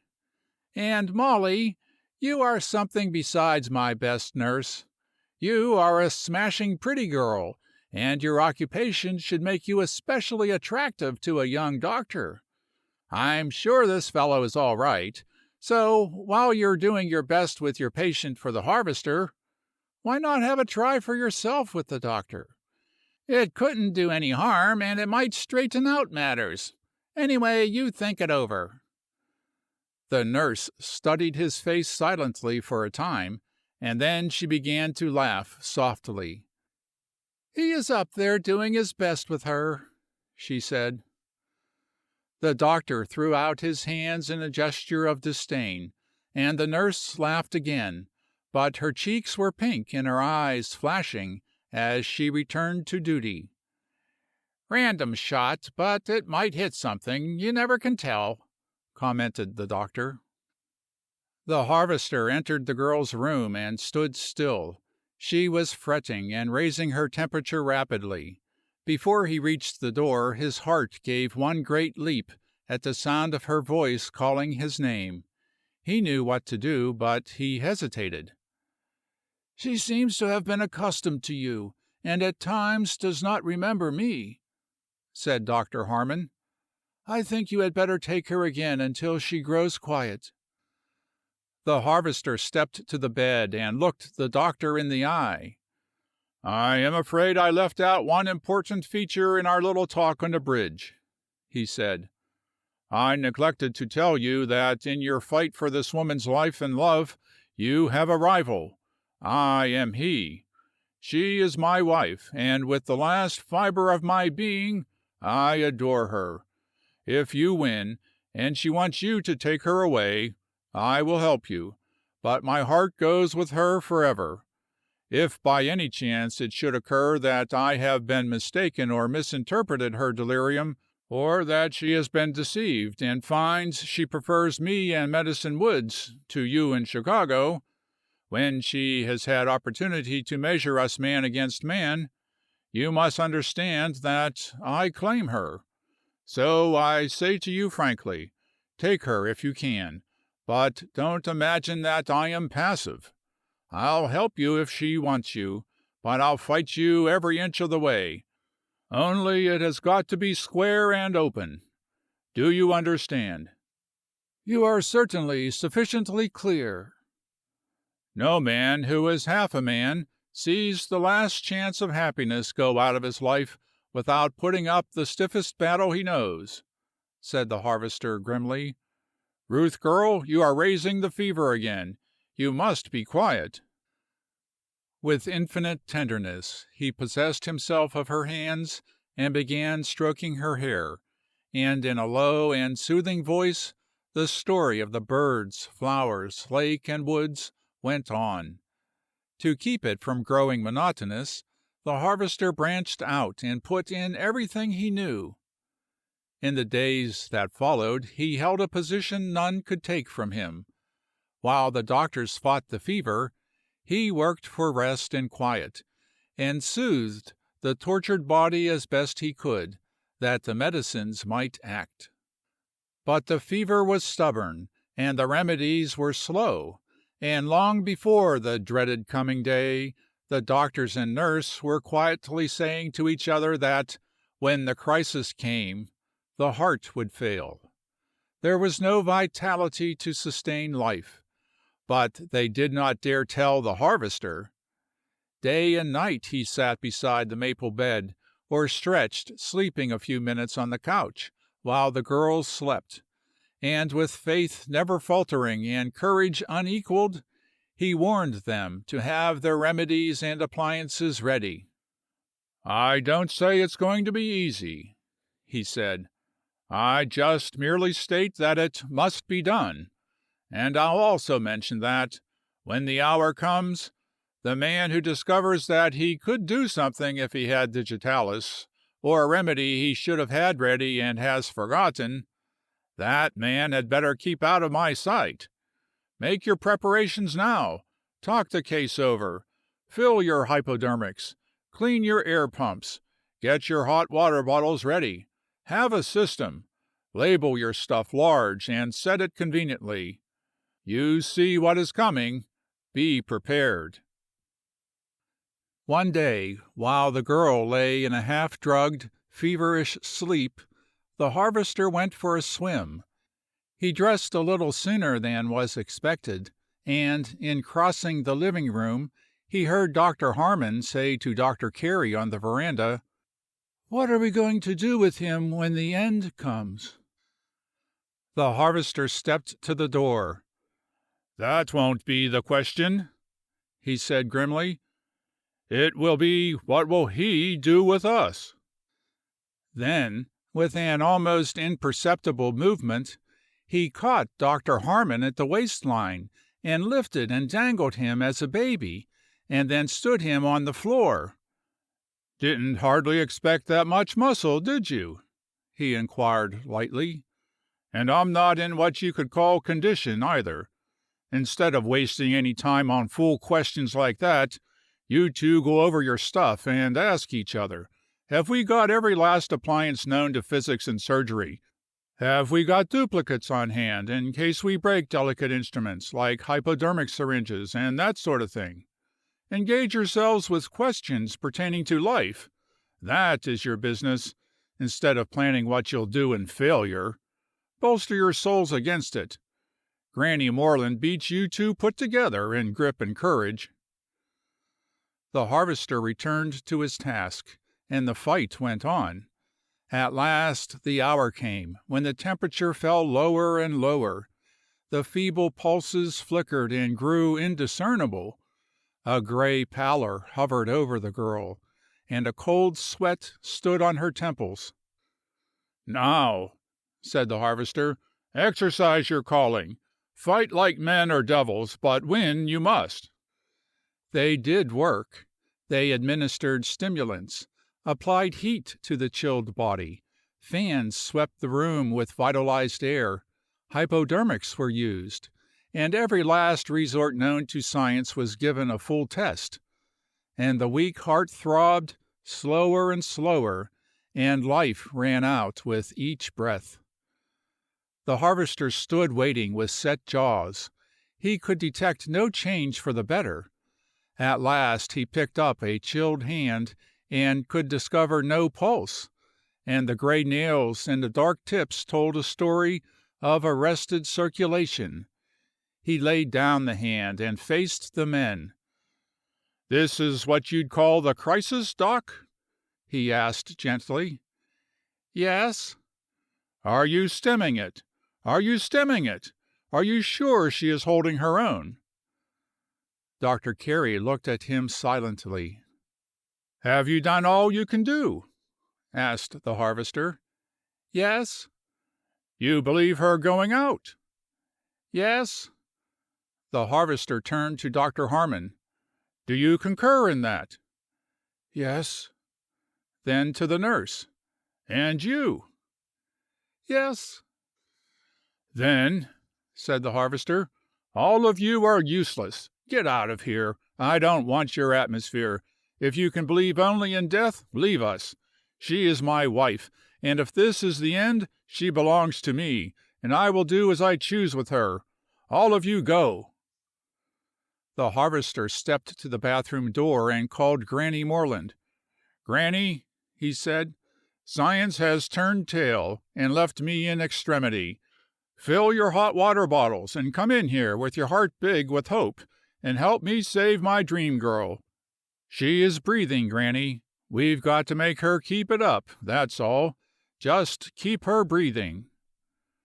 He returned to the sunshine room, placed a small table beside the bed, and on it a glass of water, spoon, and hypodermic syringe. When Granny Morland came, he said, "Now you begin on her feet and rub with long, sweeping, upward strokes to drive the blood to her heart."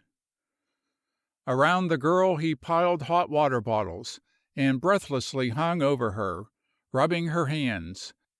He wiped the perspiration from her forehead, and then dropped by her bed, and for a second laid his face on her cold palm. "If I am wrong, Heaven forgive me," he prayed. "And you, oh my darling dream girl, forgive me, but I am forced to try. God helping me, Amen." He arose, took a small bottle from his pocket, filled the spoon with water, and measured into it 3 drops of liquid as yellow as gold.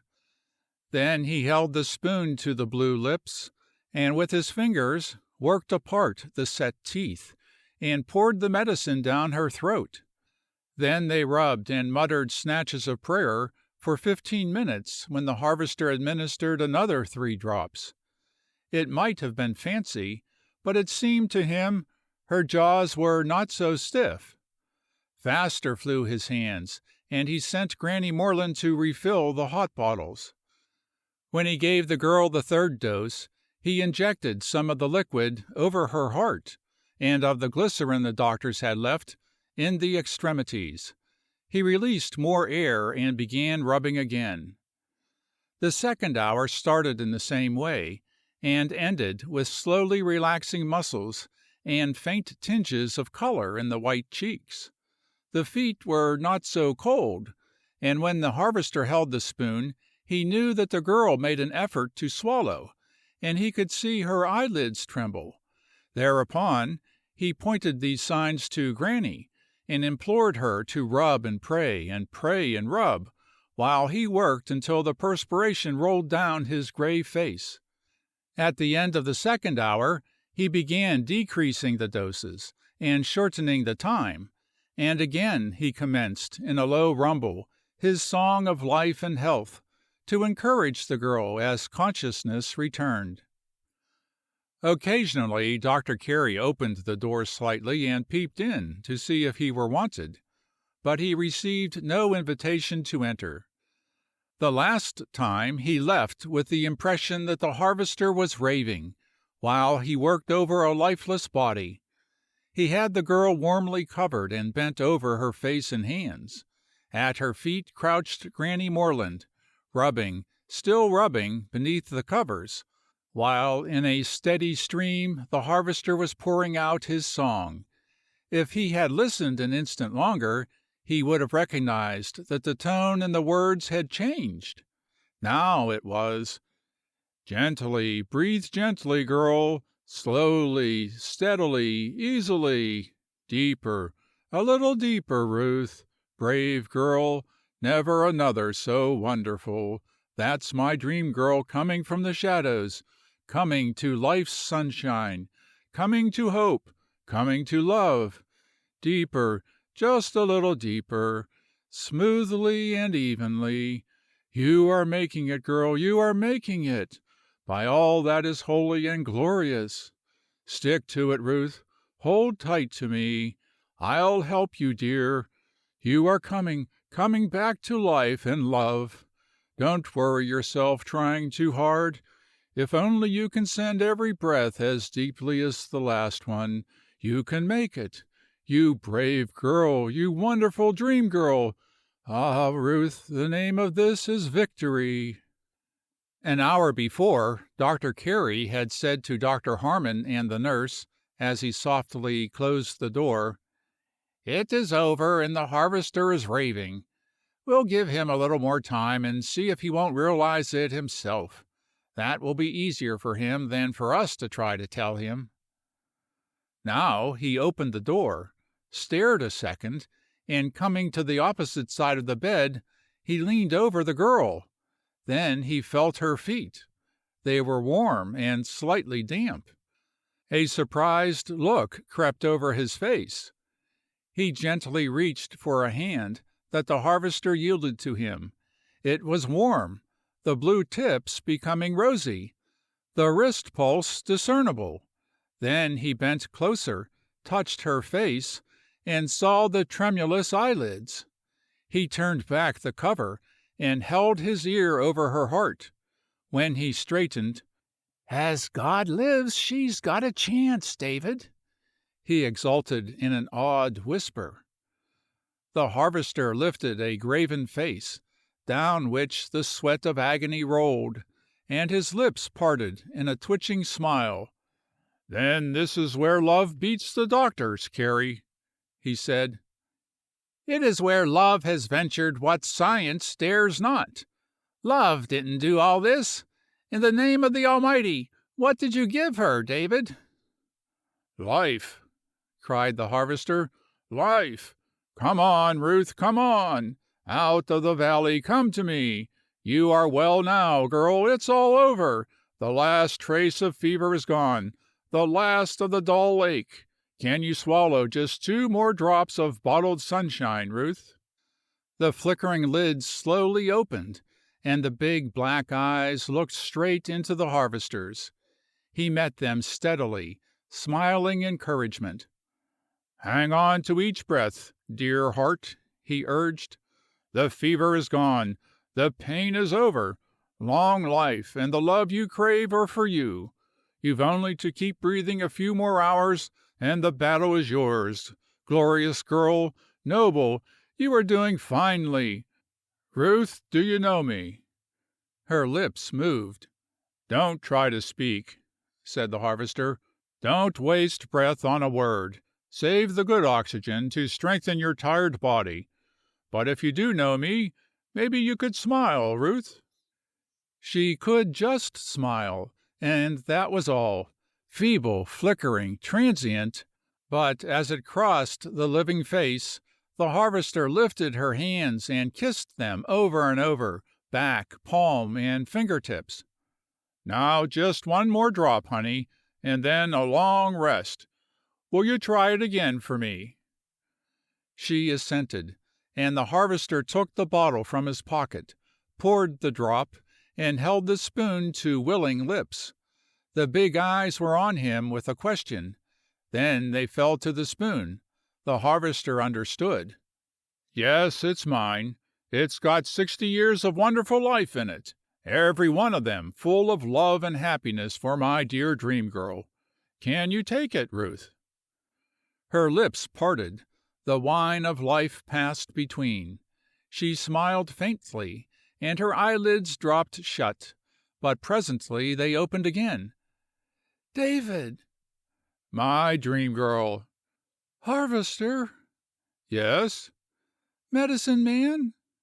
"Don't, Ruth. Save every breath to help your heart." "Life!" "Life it is, girl," exulted the harvester. "Long life, love, home, the man you love, every happiness that ever came to a girl. Nothing shall be denied you, nothing shall be lacking. It's all in your hands now, Ruth. We've all done everything we can. You must do the remainder. It's your work to send every breath as deeply as you can. Doc, release another tank of air. Are her feet warm, Granny? Let the nurse take your place now. And, honey, go to sleep. I'll keep watch for you. I'll measure each breath you draw. If they shorten or weaken, I'll wake you for more medicine. You can trust me. Always you can trust me, Ruth." The girl smiled, and fell into a light, even slumber. Granny Moreland stumbled to the couch and rolled on it, sobbing with nervous exhaustion. Dr. Carey called the nurse to take her place. Then he came to the harvester's side and whispered, "Let me, David." The harvester looked up with his queer grin, but he made no motion to arise. "Won't you trust me, David? I'll watch as if it were my own wife." "I wouldn't trust any man on earth for the coming 3 hours," replied the harvester. "If I keep this up that long, she is safe. Go and rest until I call you." He again bent over the girl, one hand on her left wrist, the other over her heart, his eyes on her lips, watching the depth and strength of her every breath. Regularly he administered the medicine he was giving her. Sometimes she took it half asleep. Again she gave him a smile that to the harvester was the supreme thing of earth or heaven. Toward the end of the long vigil, in exhaustion, he slipped to the floor and laid his head on the side of the bed, and for a second his hand relaxed and he fell asleep. The girl awakened as his touch loosened, and looking down she saw his huddled body. A second later the harvester awoke with a guilty start to find her fingers twisted in the shock of hair on the top of his head. "Poor stranded girl," he muttered. "She's clinging to me for life, and you can stake all you are worth she's going to get it." Then he gently relaxed her grip, gave her the last dose he felt necessary, yielded his place to Dr. Carey, and staggered up the hill. As the sun peeped over Medicine Woods, he stretched himself between the two mounds under the oak, and for a few minutes his body was rent with the awful, torn sobbing of a strong man. Belshazzar nosed the twisting figure and whined pitifully. A chattering little marsh wren tilted on a bush and scolded. A blue jay perched above and tried to decide whether there was cause for an alarm signal. A snake, coming from the water to hunt birds, ran close to him, and changing its course, went weaving away among the mosses. Gradually the pent forces spent themselves, and for hours the harvester lay in the deep sleep of exhaustion, and, stretched beside him, Belshazzar guarded with anxious dog eyes. End of section 23.